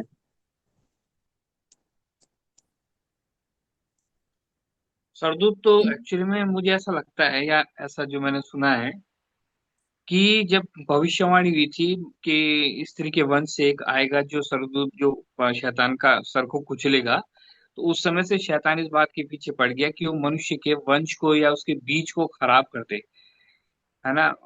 और इस वजह से उसके पीछे पड़ गया कि मनुष्य का बीज ही खराब हो जाए और वो जो आने वाला है वो आए ही ना। एक मिनट, खराब कब से हुआ बीज? बीज तो शुरू से ही खराब हो गया था आदम के अब टाइम पे। एक मिनट, एक मिनट, जब पेड़ खराब है तो उसके बीज भी खराब ही आएंगे। हाँ। तब ऑलरेडी आदम हव्वा, हम ये डॉक्ट्रिन पढ़ेंगे आप लोग, अमर्शियालॉजी, अमर्शियालॉजी माने सिन के बारे में सब्जेक्ट भी है। जब पाप के बारे में पढ़े तो आदम और अव्वा पापी होने की वजह से हम भी पापी बन गए। तो उसके लिए करप्ट करने के लिए क्या जरूरत है? और भी करप्ट करते हैं, और भी करप्ट करने के लिए कोशिश कर रहे हैं, अभी भी कर रहे हैं। पाप एक ही बार बन गया बस। और तो पाप आते रहा हमारे जीवन में, वो भी उकसाते रहा, अभी भी संसार का अंधकार का हकीम है। ठीक है, आप ऐसे समझ लीजिए, मैं किसी का ऊपर नहीं थोक रहा हूँ ये जो अपने राय, लेकिन आप खुद सोचना। हम हमेशा जब पढ़ाई करने के समय पर कैसे करना पता है, स्कॉलरली थॉट्स को, माने जो स्कॉलर्स क्या कहा उसका दो सोच विचारों को लेना। जब आप प्रचार करने के समय पर कंफ्यूज हो, दो चीज बताइए। कुछ लोग ऐसा मानते हैं, कुछ लोग ऐसा मानते हैं, लेकिन विवाद वहां स्वर्गदूत ये है नहीं है। पूरा मनुष्य को, मनुष्य से बात नहीं किया, मनुष्य पाप किया, मनुष्य ने परमेश्वर मनुष्य को सारे मिटा दिया, पूरा पृथ्वी को मिटा, उसका ऊपर फोकस होना चाहिए मैसेज। तो इसलिए इस पैसेज को स्पेशली मैं बताया गया। वहां आपका स्कूल्स ऑफ थॉट्स एक्सप्लेन करना, दो दृष्टिकोण है, ये दोनों दृष्टिकोणों में ऐसा ऐसा रहता है। तो क्लियरली कहीं नहीं लिखा गया, लेकिन एक शब्द यहाँ यहाँ यहाँ यहाँ लिखा गया करके ऐसा नहीं समझ सकते। मैं दूसरा दृष्टिकोण से देखो तो वो भी करेक्ट लग रहा है। तो इसलिए वहां तर्क, ये परमेश्वर का पुत्र कौन है वहां नहीं रहना चाहिए। कहाँ रहना चाहिए? रहना यहाँ चाहिए कि मनुष्य से परमेश्वर बात करना बंद किया, आयु घटाया, और बदतमीजी बन गया मनुष्य, और फैल गया, और परमेश्वर को परेशान करने की वजह से आप अपने दिमाग में निरंतर बुराई उत्पन्न होकर पाप कर रहे हैं, और उस वजह से परमेश्वर खेदित होकर सारे सृष्टि को मिटा दिया। एक व्यक्ति का ऊपर अनुग्रह किया बस, एक व्यक्ति, मतलब बाकी आप देख लीजिए। इसलिए वो उनका संतान बढ़ गया, संतान बढ़ गया, संतान बढ़ गया, संतान बढ़ गया, लेकिन अनुग्रह एक व्यक्ति का ऊपर दृष्टि पड़ गया परमेश्वर का। कौन है वो? नू। और 9वीं आयत से लेकर 22 आयत तक देखे तो नूह के बारे में है। कोई पढ़ता है? जी। नूह की वंशावली ये है, नूह धर्मी पुरुष और अपने समय के लोगों में खरा था, और हम्म। नूह परमेश्वर ही के साथ चलता रहा, और नूह से शेम और हाम और येपेत नामक तीन पुत्र उत्पन्न हुए। उस समय पृथ्वी यहोवा परमेश्वर की दृष्टि में बिगड़ गई थी और उपद्रव से भर गई थी। और परमेश्वर ने पृथ्वी पर जो दृष्टि की तो क्या देखा कि वह बिगड़ी हुई है, क्योंकि सब प्राणियों ने पृथ्वी पर अपना अपना चाल चलन बिगाड़ लिया था। तब परमेश्वर ने नूह से कहा, सब प्राणियों के अंत का प्रश्न मेरे सामने आ गया है, क्योंकि उनके कारण पृथ्वी उपद्रव से भर गई है। इसलिए मैं उसको पृथ्वी समेत नष्ट कर डालूंगा। इसलिए तू गोबर वृक्ष की लकड़ी का एक जहाज बना ले, उसमें कोठरियां बनाना और भीतर बाहर उस पर राल लगाना। इस ढंग से तू उसको बनाना, जहाज की लंबाई 300 हाथ, चौड़ाई 50 हाथ और ऊंचाई 30 हाथ की हो। जहाज में एक खिड़की बनाना और उसके एक हाथ ऊपर से इसकी छत बनाना, और जहाज की एक ओर एक द्वार रखना, और जहाज में पहला, दूसरा, तीसरा खंड बनाना। और सुन, मैं आप पृथ्वी पर जल प्रलय करके सब प्राणियों को जिनमें जीवन का प्राण है आकाश के नीचे से नष्ट करने पर हूँ, और सब जो पृथ्वी पर है मर जाएंगे। परंतु तेरे संग मैं वाचा बांधता हूँ, इसलिए तू अपने पुत्रों, स्त्री और बहुओं समेत जहाज में प्रवेश करना, और सब जीवित प्राणियों में से तू एक एक जाति के दो दो, अर्थात एक नर और एक मादा जहाज में ले जाकर अपने साथ जीवित रखना। एक एक जाति के पक्षी और एक एक जाति के पशु और एक एक जाति की भूमि पर रेंगने वाले, सब में से दो दो तेरे पास आएंगे कि तू उनको जीवित रखे। और भांति भांति का भोज्य पदार्थ जो खाया जाता है उसको तू लेकर अपने पास इकट्ठा कर रखना, जो तेरे और उनके भोजन के लिए होगा। परमेश्वर की इस आज्ञा के अनुसार नूह ने किया। ठीक है, थैंक यू भाई। तो यहाँ देखना, आप लोग, ये 10वीं अध्याय का नूह का वंशावली, नूह के बारे में आप लोग जानते हैं। जब नूह कब पैदा किया बच्चों को? 500 वर्ष में। और उसके बाद जल प्रलय कब आया? 600 साल में। और यहाँ देखना, नूह का जो वंशावली है ये 10वीं अध्याय का वो होता है। लेकिन आगे बोल रहा हूं मैं। जो 500 वर्ष में किन को पैदा किया? शेम, हाम, ये पेट। यापेत। इधर शेम का वंशावली है, ठीक है। नोवा 500 वर्ष के बाद शेम पैदा हुआ। शेम 103 वर्ष के बाद अरफक्षद पैदा हुआ। ये अरफक्षद 35 साल के बाद सलाह पैदा हुआ। सलाह 30 वर्ष में एबेर को पैदा किया। एबेर 34 साल में पेलेग को पैदा किया। पेलेग 30 वर्ष में रेव को पैदा किया। रेव को 32 वर्ष में सेरुग को किया। सेरुग 30 वर्ष पहुंच गया, नोहर को किया। नोहर 29 साल पहुंच गया, तेरह किया। तेरह 70 साल पहुंच गया, अब्राहम को पैदा किया। कितना पीढ़ी है? 1 2 3 4 5 6 7 8 9, 10वीं पीढ़ी। इधर भी, इधर देखना, ये भी 1 2 3 4 5 6 7 8 9, 9वीं। माने यह 9वीं, इसको छोड़कर ये करे तो ये 10वीं। ठीक है। ये कितने साल है?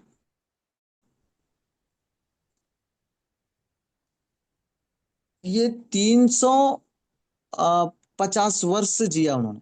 मतलब बाढ़ आने के बाद, नूह ने बाढ़ आने के बाद 350 साल जिया उन्होंने। 350 साल। तो नूह कितने लोगों को देखा? याद रखना, क्या किन किन को देखा। यहां से लाइन ड्रॉ करे तो 950 से नीचे करना। नीचे करे तो और आ जाइए, और आ जाइए, और आ जाइए, यहाँ तक हुआ। भाई साहब, अब्राहम को देखा उन्होंने? अब्राहम को देखा? देखा। Yes. अब्राहम को देखा, थोड़ा सा कम उम्र था। जब अब्राहम 75 वर्ष पहुंच गया, तब तक ये नहीं है, नूह चले गए। तब अब्राहम को चुना परमेश्वर ने।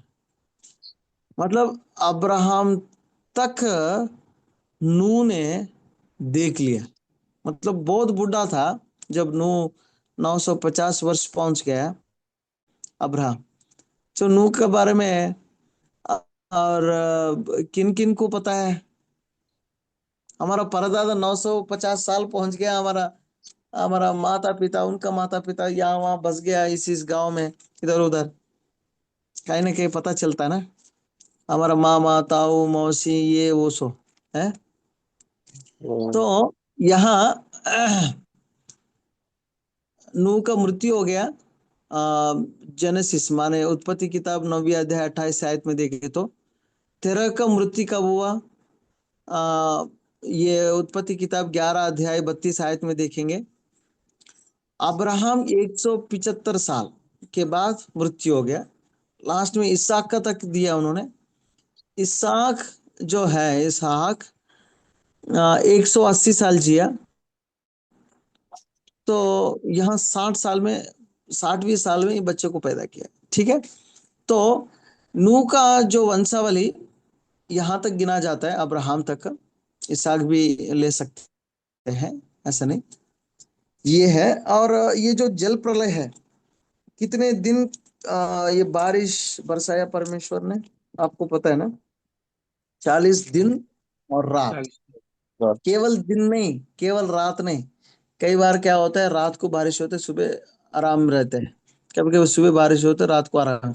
रात और दिन 1 या 2 दिन पड़ेंगे ना, बहुत भारी परिणाम लेना पड़ता है। ऐसी 40 दिन माने क्या होता है, पूरा पहाड़ भी डूब गया। पहाड़ भी डुबा दिया परमेश्वर। ठीक है। तो ये हो गया।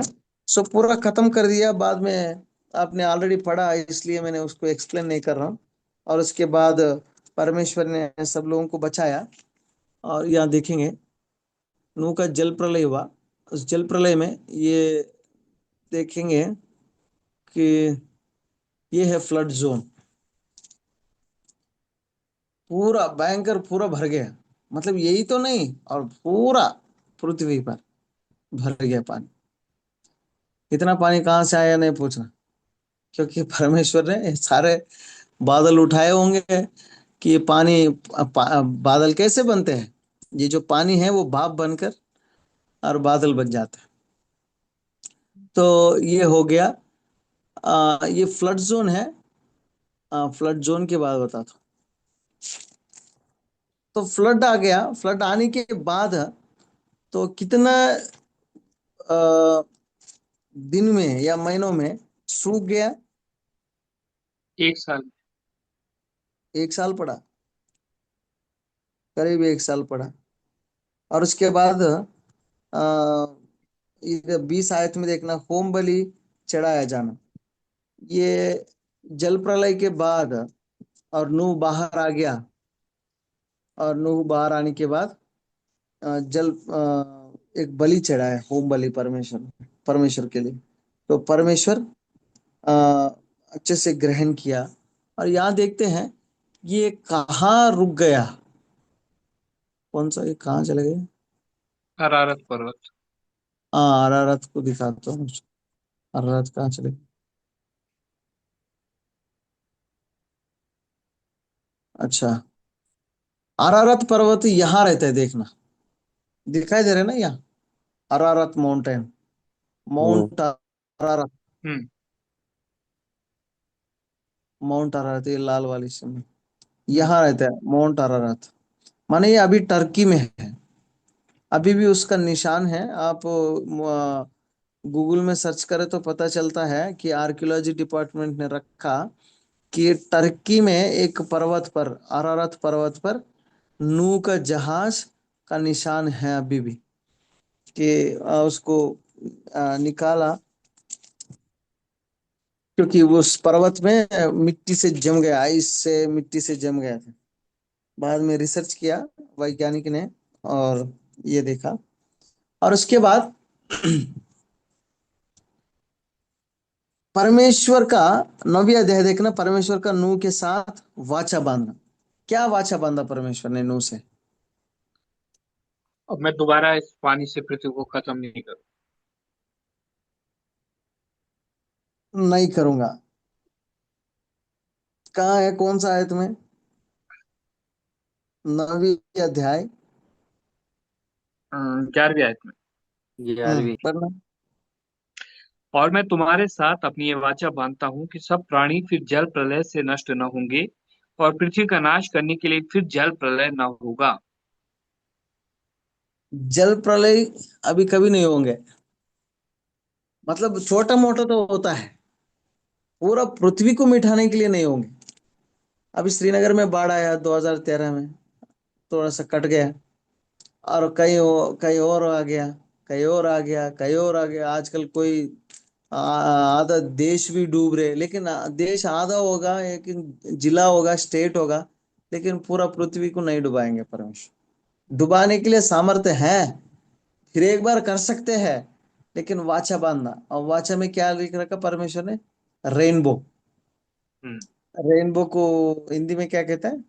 धनुष। धनुष। मैं मेघ में धनुष रखूंगा। जब जब ये धनुष को देखता हूँ तो मैं वाचा याद करता हूँ आपसे जो बांधा हूं। क्या है वाचा, कि मैं फिर कभी नाश नहीं करूंगा, जल इसलिए प्रलय। हम जिंदा है। कई बार हम सोचते हैं कि ये उन दिनों में बहुत भयंकर थे, नूह का दिनों में। हाँ, सच में भयंकर थे। देखना कितना भयंकर लोग थे, और अपने मन मर्जी के अनुसार चलने वाला, यहोवा के विरुद्ध चलने वाला, और पाप करने वाला, लड़ाई करने वाला। जैसे अभी भी अब जो है पाप, उन दिनों में भी उससे बढ़कर भी है। आज का जैसा है। तो आज क्यों नाश नहीं कर रहे हम परमेश्वर हमको। कारण एक ही है, वाचा बांधा। ये मत समझ रहे कि हम ठीक है इसलिए। एक तो वाचा बांधा और दूसरा वाचा भी बांधा नया वाचा क्या है? यीशु मसीह में नया जीवन दूंगा अनुग्रह के द्वारा। तो इसलिए ये इम्पोर्टेंट बात है इसमें। और उसके बाद क्या है? नूह और उसके पुत्र। नूह और उसके पुत्र कौन कौन थे? 3 लोग ही थे। और ये श्रापित किया गया। कौन किसके द्वारा श्रापित किया गया बता सकते? हाम स्थापित किया गया परमेश्वर के द्वारा। अच्छे से नहीं नहीं, पापा सॉरी, तो कनान स्थापित किया, हाम का पुत्र कनान स्थापित किया गया। पापा थोड़ा सा दारू पिए होंगे अच्छे से मजे में। मस्त हो गया, परमेश्वर ने बचाया अच्छे से सृष्टि और फूलो फलो करके आशीष दिया। अच्छे से थोड़ा सा खेती भी डाला।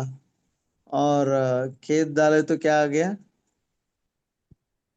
ग्रेप्स आ गया, अंगूर। अंगूर आए तो उसको कुचल के अच्छे से रस बनाया। थोड़ा 5-10 दिन रखे होंगे और थोड़ा मीठा हो गया और थोड़ा खट्टा हो गया और थोड़ा दारू बन गया, थोड़ा सा नशा पिए तो। और पीने के बाद नशा पड़ के डेरा में सो गया।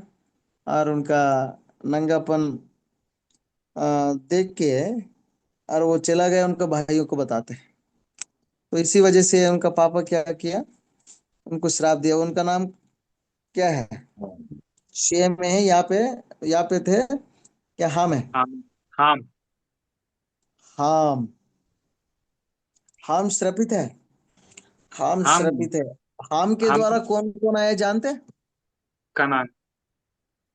कानान। इसलिए कानान कानान भी श्रापित एरिया है। कानान श्रापित एरिया भी है और लोग भी और भयंकर बदतमीजी करते थे। हम देखेंगे और आने के समय पर भी सच में इनका ऐसे शब्द क्यों प्रयोग किया गया पता है? ऐसे ऐसे पाप किसी ने नहीं किया, ऐसे लगता है कि हम सोच भी नहीं सकते उस पाप को। ऐसे ऐसे पाप किया था। तो ठीक है कि इसके बाद जो है आ, हाम ने हाम को श्राप दिया ना। हाम को श्राप दिया तो देखना। हाम को नहीं, कनान को श्राप दिया। हाम के पुत्र कनान को। हाँ वही उनका उनका पुत्र माने उन्हीं के द्वारा ना, उन्हीं के द्वारा श्राप मिला ना। हम्म। तो माने उनका संतान कहाँ फैल गया है फिर? यहाँ देखना। शेम इस तरफ फैल गया। हाम अफ्रीका तरफ। और यापेत यूरोप।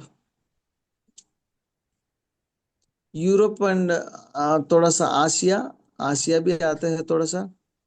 मिडल ईस्ट भी आता है। शेम का संतान कंप्लीटली मिडल ईस्ट का नीचे जो सऊदी अरेबिया या ये एरिया, ये जगह में शेम का संतान फैल गया। और यहाँ जापेत का संतान ये है। और तीसरा ये हाम का संतान है। ठीक है।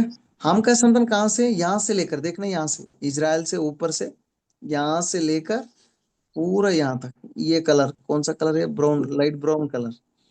लाइट ब्लू कलर ये है शेम का संतान। यहाँ फैल गया Kuwait, Saudi Arabia, Jordan, Iraq, Syria, ये लोग बन गए। और बाद में कौन है? आराम, कानान, अरफक्षद, अशूर, एलाम, ये कौन है? किनका संतान है ये सारे? शेम। शेम इन लोगों को पैदा किए। तो और ये लोग किनको पैदा किए? Syria, Jordan, Iraq, Kuwait, Saudi Arabia, ये लोग आ गए बाद में। और हाम का संतान कौन है? पुत, मिजराइम, कुश। इजिप्ट। कुश देश भी कहते हैं। देश कैसे है? पहले आदमी था और उसके बाद वो देश बन गया, माने उनका नाम पे रखा गया। तो ये जो अफ्रीकन कंट्रीज है हाम के द्वारा है। तो उसके बाद जो ऊपर है जापेत, यापेत। तो उसका संतान कौन है? गोमेर, टायरस, लूड़, जावन, मागोग, मेशेक, तुबाल, मादय, ये सारे चीज जो है जेपेत का संतान है, येपेत का। और उनका रिसेंट कंट्रीज क्या है कि टर्की है, और कई कई ऊपर उसका, टर्की के ऊपर जो भी देश है या यूरोपियन कंट्रीज है इस तरफ आए तो मिडल ईस्ट भी आता है, ईरान, इराक, और हमारा रशिया का तरफ और इस तरफ उनका संतान फैल गया। कुछ स्कॉलर्स कहते हैं सच में देखा जाए तो संसार में 3 रेसेस ही हैं, 3 जातियां हैं केवल। लेकिन बाद में जेनेटिक्स का वजह से बाद में ये धूप भी हो या कुछ खान पान भी हो और कुछ शादियां भी, मल्टी कल्चर भी किया, इधर इधर करने की वजह से ब्रीड, कुछ कुछ जगह में ब्रीड मिक्स हुआ। लेकिन अधिकतर जो है 3 जातियां हैं, वही जातियां फैल गया, नू का संतान। अभी हम वास्तव में नू का संतान कहा जाता है क्योंकि नू के जो पहले है वो सारे खत्म हो चुका है। ठीक है। सो एक्चुअली कुछ ग्रंथों में भी इनडायरेक्टली कई कई जगह में कई कई रीति से लिखा हुआ, बाद में बात करेंगे, तो ऐसा फैल गया। और बाद में क्या है, नू का वंशावली देखा, उसके बाद 11वें अध्याय देखना, मनुष्य की भाषा में गड़बड़ी पड़ने का वर्णन। ये क्या है, किसके बारे में बोला है? बाबेल मीनार के बारे में बोला जा रहा है ना, बाबेल मीनार। कोई पढ़ सकते 11 अध्याय, थोड़ा सा कुछ आयतें पढ़ लीजिए। सारी पृथ्वी पर एक ही भाषा और एक ही बोली थी। उस हम्म समय लोग पूर्व की ओर चलते चलते शिनार देश में एक मैदान पाकर उसमें बस गए। तब वे हम्म आपस में कहने लगे, आओ हम ईंट बना बना के भांति भांति आग में पकाएं। और उन्होंने पत्थर के स्थान पर ईंट से और चूने के स्थान पर मिट्टी के गारे से काम लिया। फिर उन्होंने कहा, आओ हम एक नगर और एक गुम्मट बना लें, जिसकी चोटी आकाश से बातें करे। इस प्रकार से हम अपना नाम करें, ऐसा ना हो कि हमको सारी पृथ्वी पर फैलना पड़े। तब लोग नगर और गुम्मट बनाने लगे। जब लोग नगर और गुम्मट बनाने लगे, तब उन्हें देखने के लिए यहोवा उतर आया, और यहोवा ने कहा, मैं क्या देखता हूँ कि सब एक ही दल के हैं, और भाषा भी उन सब की एक ही है। उन्होंने ऐसा काम भी आरंभ किया है, और अब जो कुछ वे करने का यत्न करेंगे, उनमें से कुछ भी उनके लिए अनहोना न होगा। इसलिए आओ हम उतर के उनकी भाषा में गड़बड़ी डालें, कि वे एक दूसरे की बोली को न समझ सकें। इस प्रकार यहोवा ने उनको वहां से सारी पृथ्वी के ऊपर फैला दिया, और उन्होंने उस नगर को बनाना छोड़ दिया।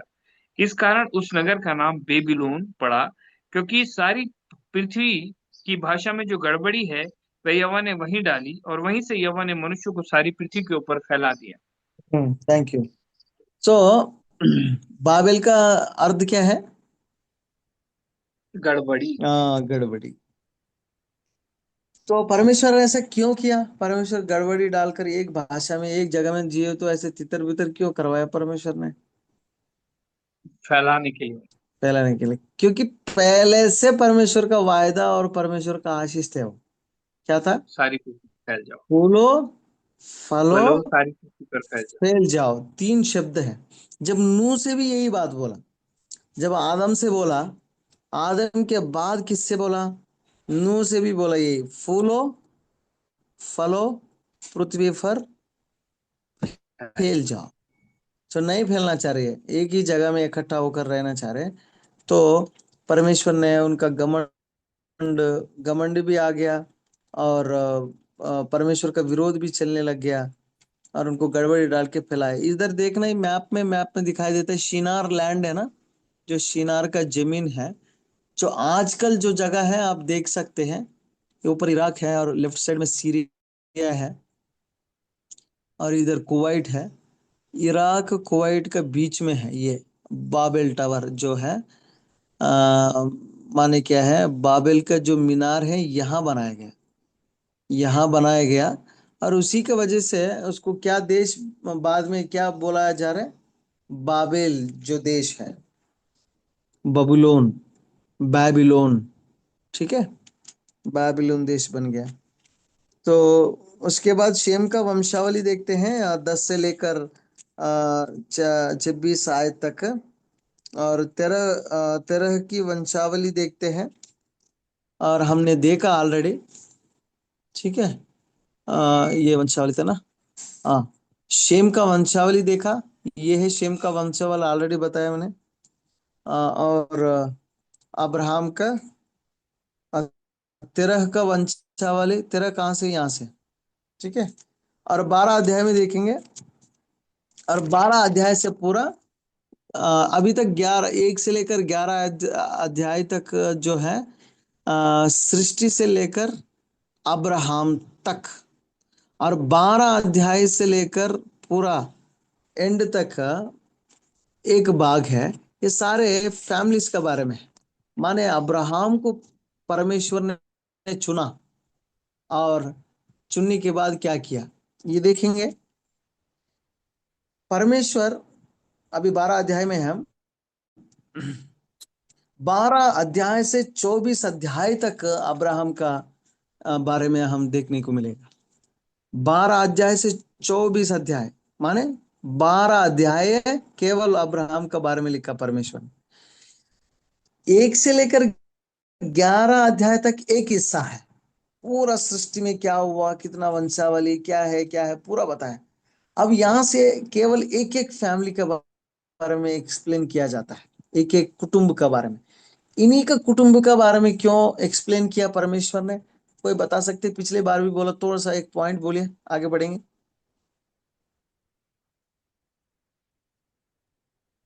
परमेश्वर को इस परिवार के द्वारा अपने वंश को लाना था। हाँ, अब्राहम का फैमिली के बारे में लिखने के लिए क्या पढ़ा, इसहाक का फैमिली के लिए लिखने के लिए क्या पढ़ा, और पूरा यूसुफ के बारे में, और ये सारे चर्चा करने के लिए परमेश्वर को इतना बड़ा। अरे आदम तो 930 साल जिया, बस 2 अध्याय 3 अध्याय में खत्म कर दिया उनका कहानी। अब्राहम के बारे में 12 अध्याय क्यों लिख रखा? परमेश्वर ने एक वायदा दिया और वाचा बांधा अब्राहम से कि आपका संतान को मैं बढ़ाऊंगा।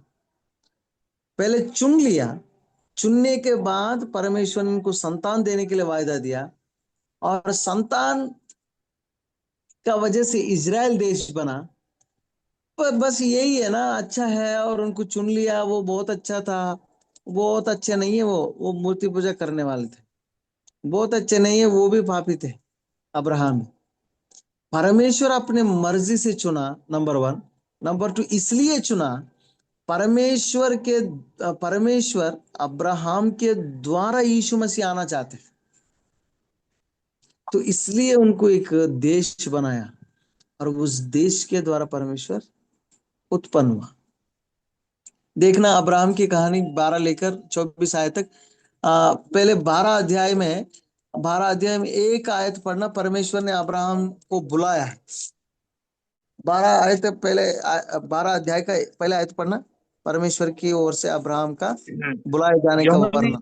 यहोवा ने अब्राहम से कहा, अपने देश और अपने कुटुंबियों और अपने पिता के घर को छोड़कर उस देश में चला जा जो मैं तुझे दिखाऊंगा। हाँ, परमेश्वर ने दिलो बुलाहट दिया पहले। बुलाहट के लिए ये तुरंत आज्ञाकारी नहीं बना, इधर गया उधर गया उधर गया, लास्ट में जरूर आज्ञाकारी बना। तो पहले आयत में अब्राहम का बुलाहट देख सकते हैं, परमेश्वर ने बुलाया। तो इनको क्यों बुलाया, ये अच्छा है। परमेश्वर अपने मर्जी से चुनता है। हाँ, भले आज्ञाकारी बने होंगे, भले उससे पहले कुछ अच्छे लक्षण भी होंगे, लेकिन उससे भी अच्छा लक्षण होने वाला हो सकता है, लेकिन इंपॉर्टेंट अच्छे गुण है इसलिए नहीं है। परमेश्वर का अनुग्रह के द्वारा परमेश्वर चुनकर एक निजी प्रजा बनाने के लिए सोचा, और उसके द्वारा प्रभु यीशु मसीह आने के लिए, पूरे ये ब्रह्मांड को बचाने के लिए एक ही मकसद है, प्रभु यीशु मसीह आना है, और सारे दुनिया को बचाना। और उसके लिए सारे लोगों को परमेश्वर ने इस्तेमाल किया, अपने पुत्र एकलौता बेटा को भेजने के लिए इतना सारे कार्य किया।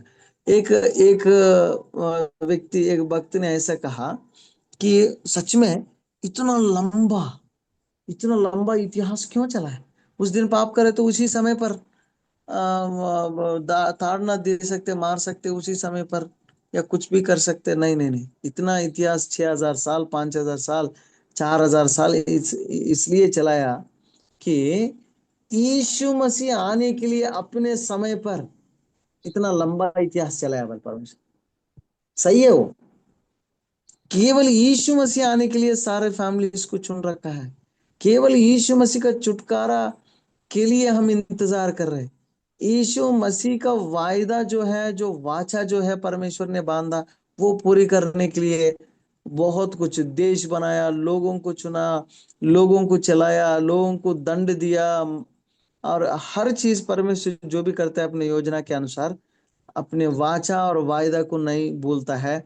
और दूसरा मेन मकसद अपने इकलौता बेटा के द्वारा हमको सारे दुनिया को छुटकारा देने के लिए।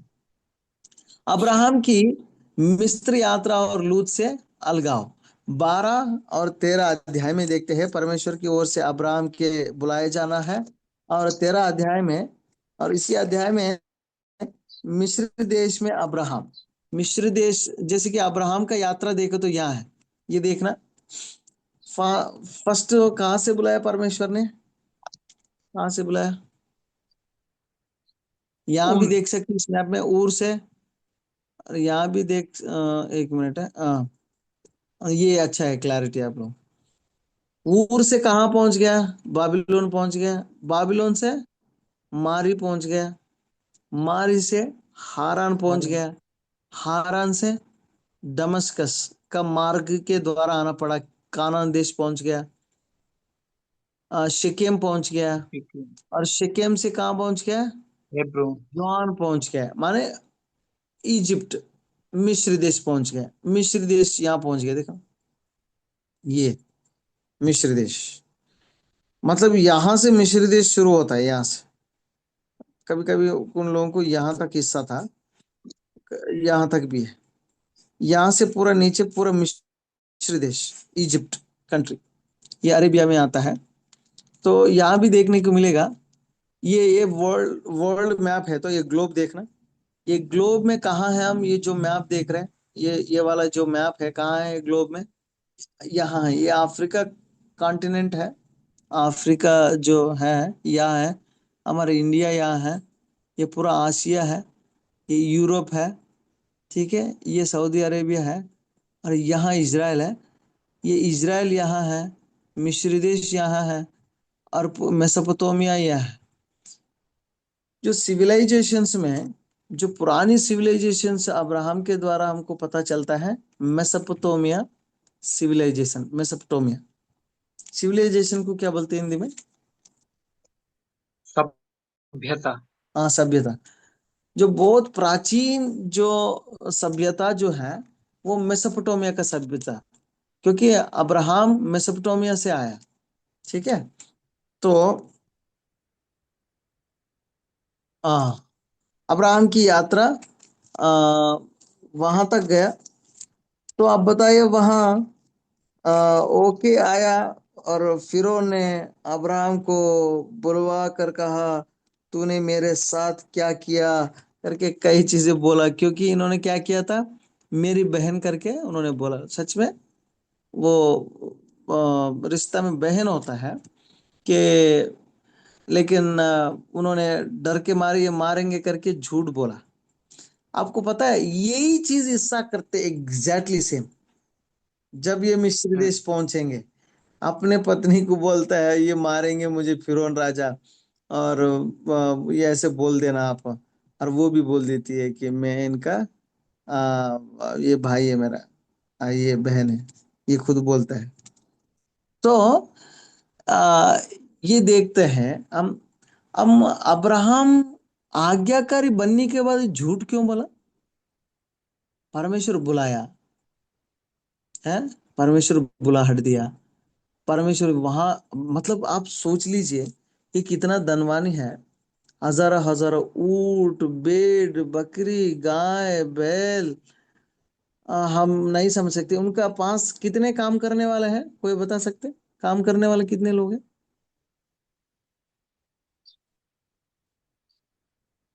हमारे घर में एक नौकर भी नहीं है, उनका पास नौकर, नौकर कितने लोग हैं पता है, नौकर नौकरानी। लड़ने के लिए जो गया वो 200 से 300 लोग हैं लड़ने के लिए जो गया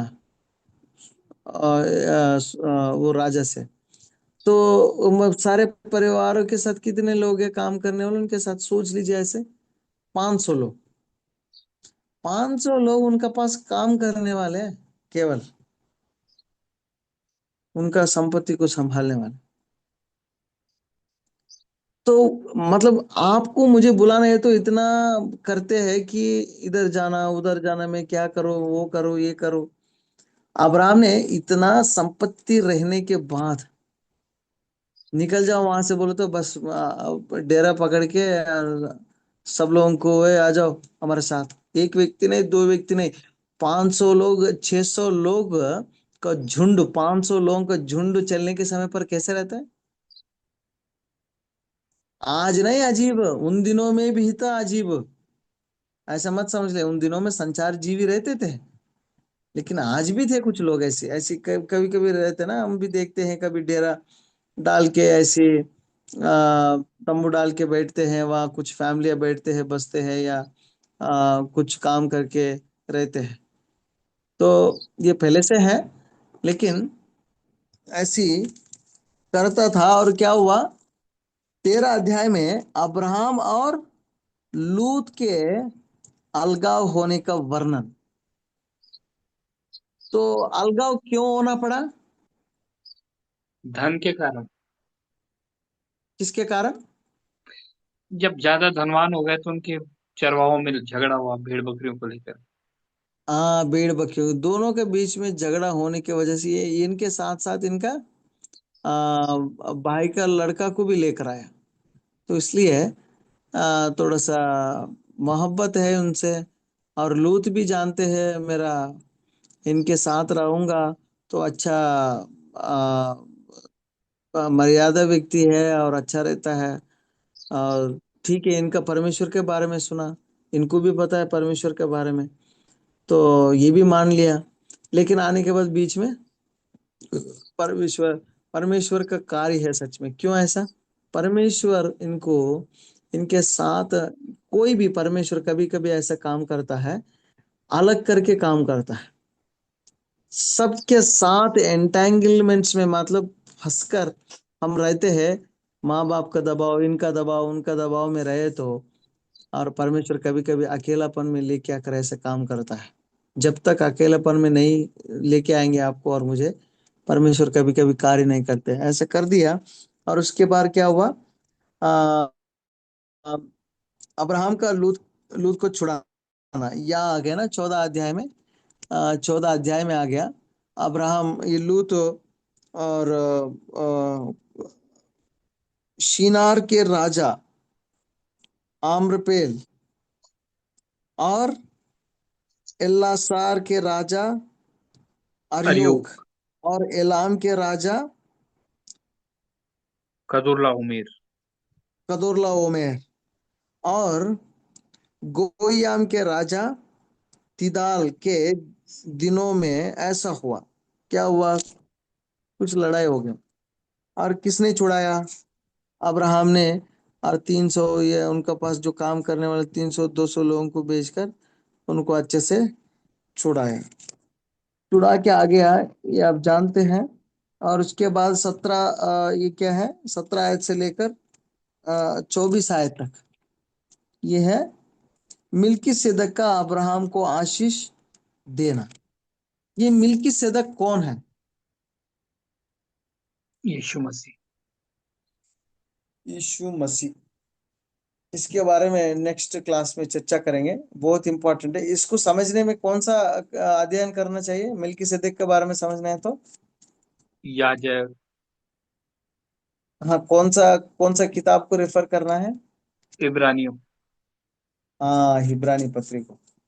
इब्रानी में क्लैरिटी लिख रखा है।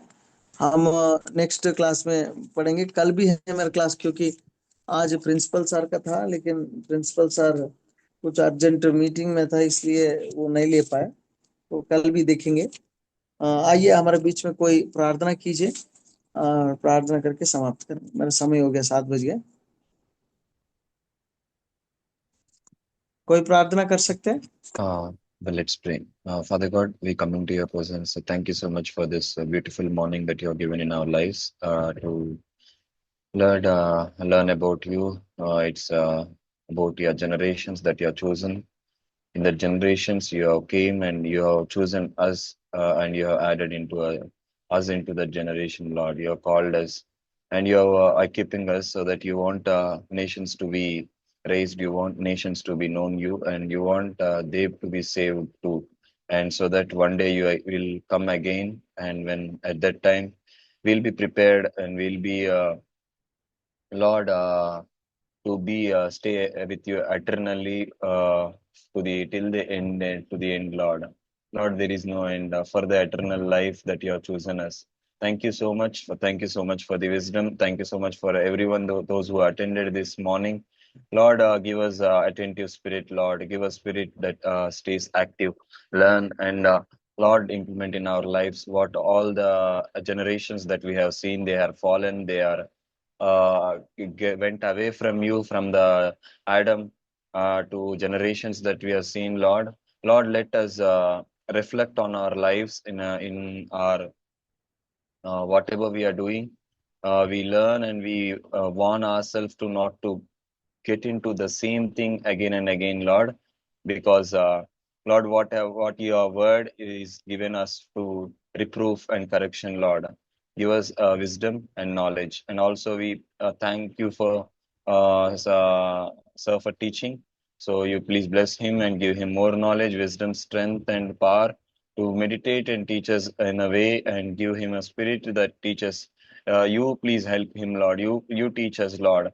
Lord, you give us the spirit to hear, listening ears, Lord. We pray this prayer, and also we please, you please help us, everyone, in this day, their works, and in whatever they are doing. We request your presence and your help. In the name of Lord Jesus Christ, we pray. Amen. Amen. Amen. Thank you. Thank you so much. Yes.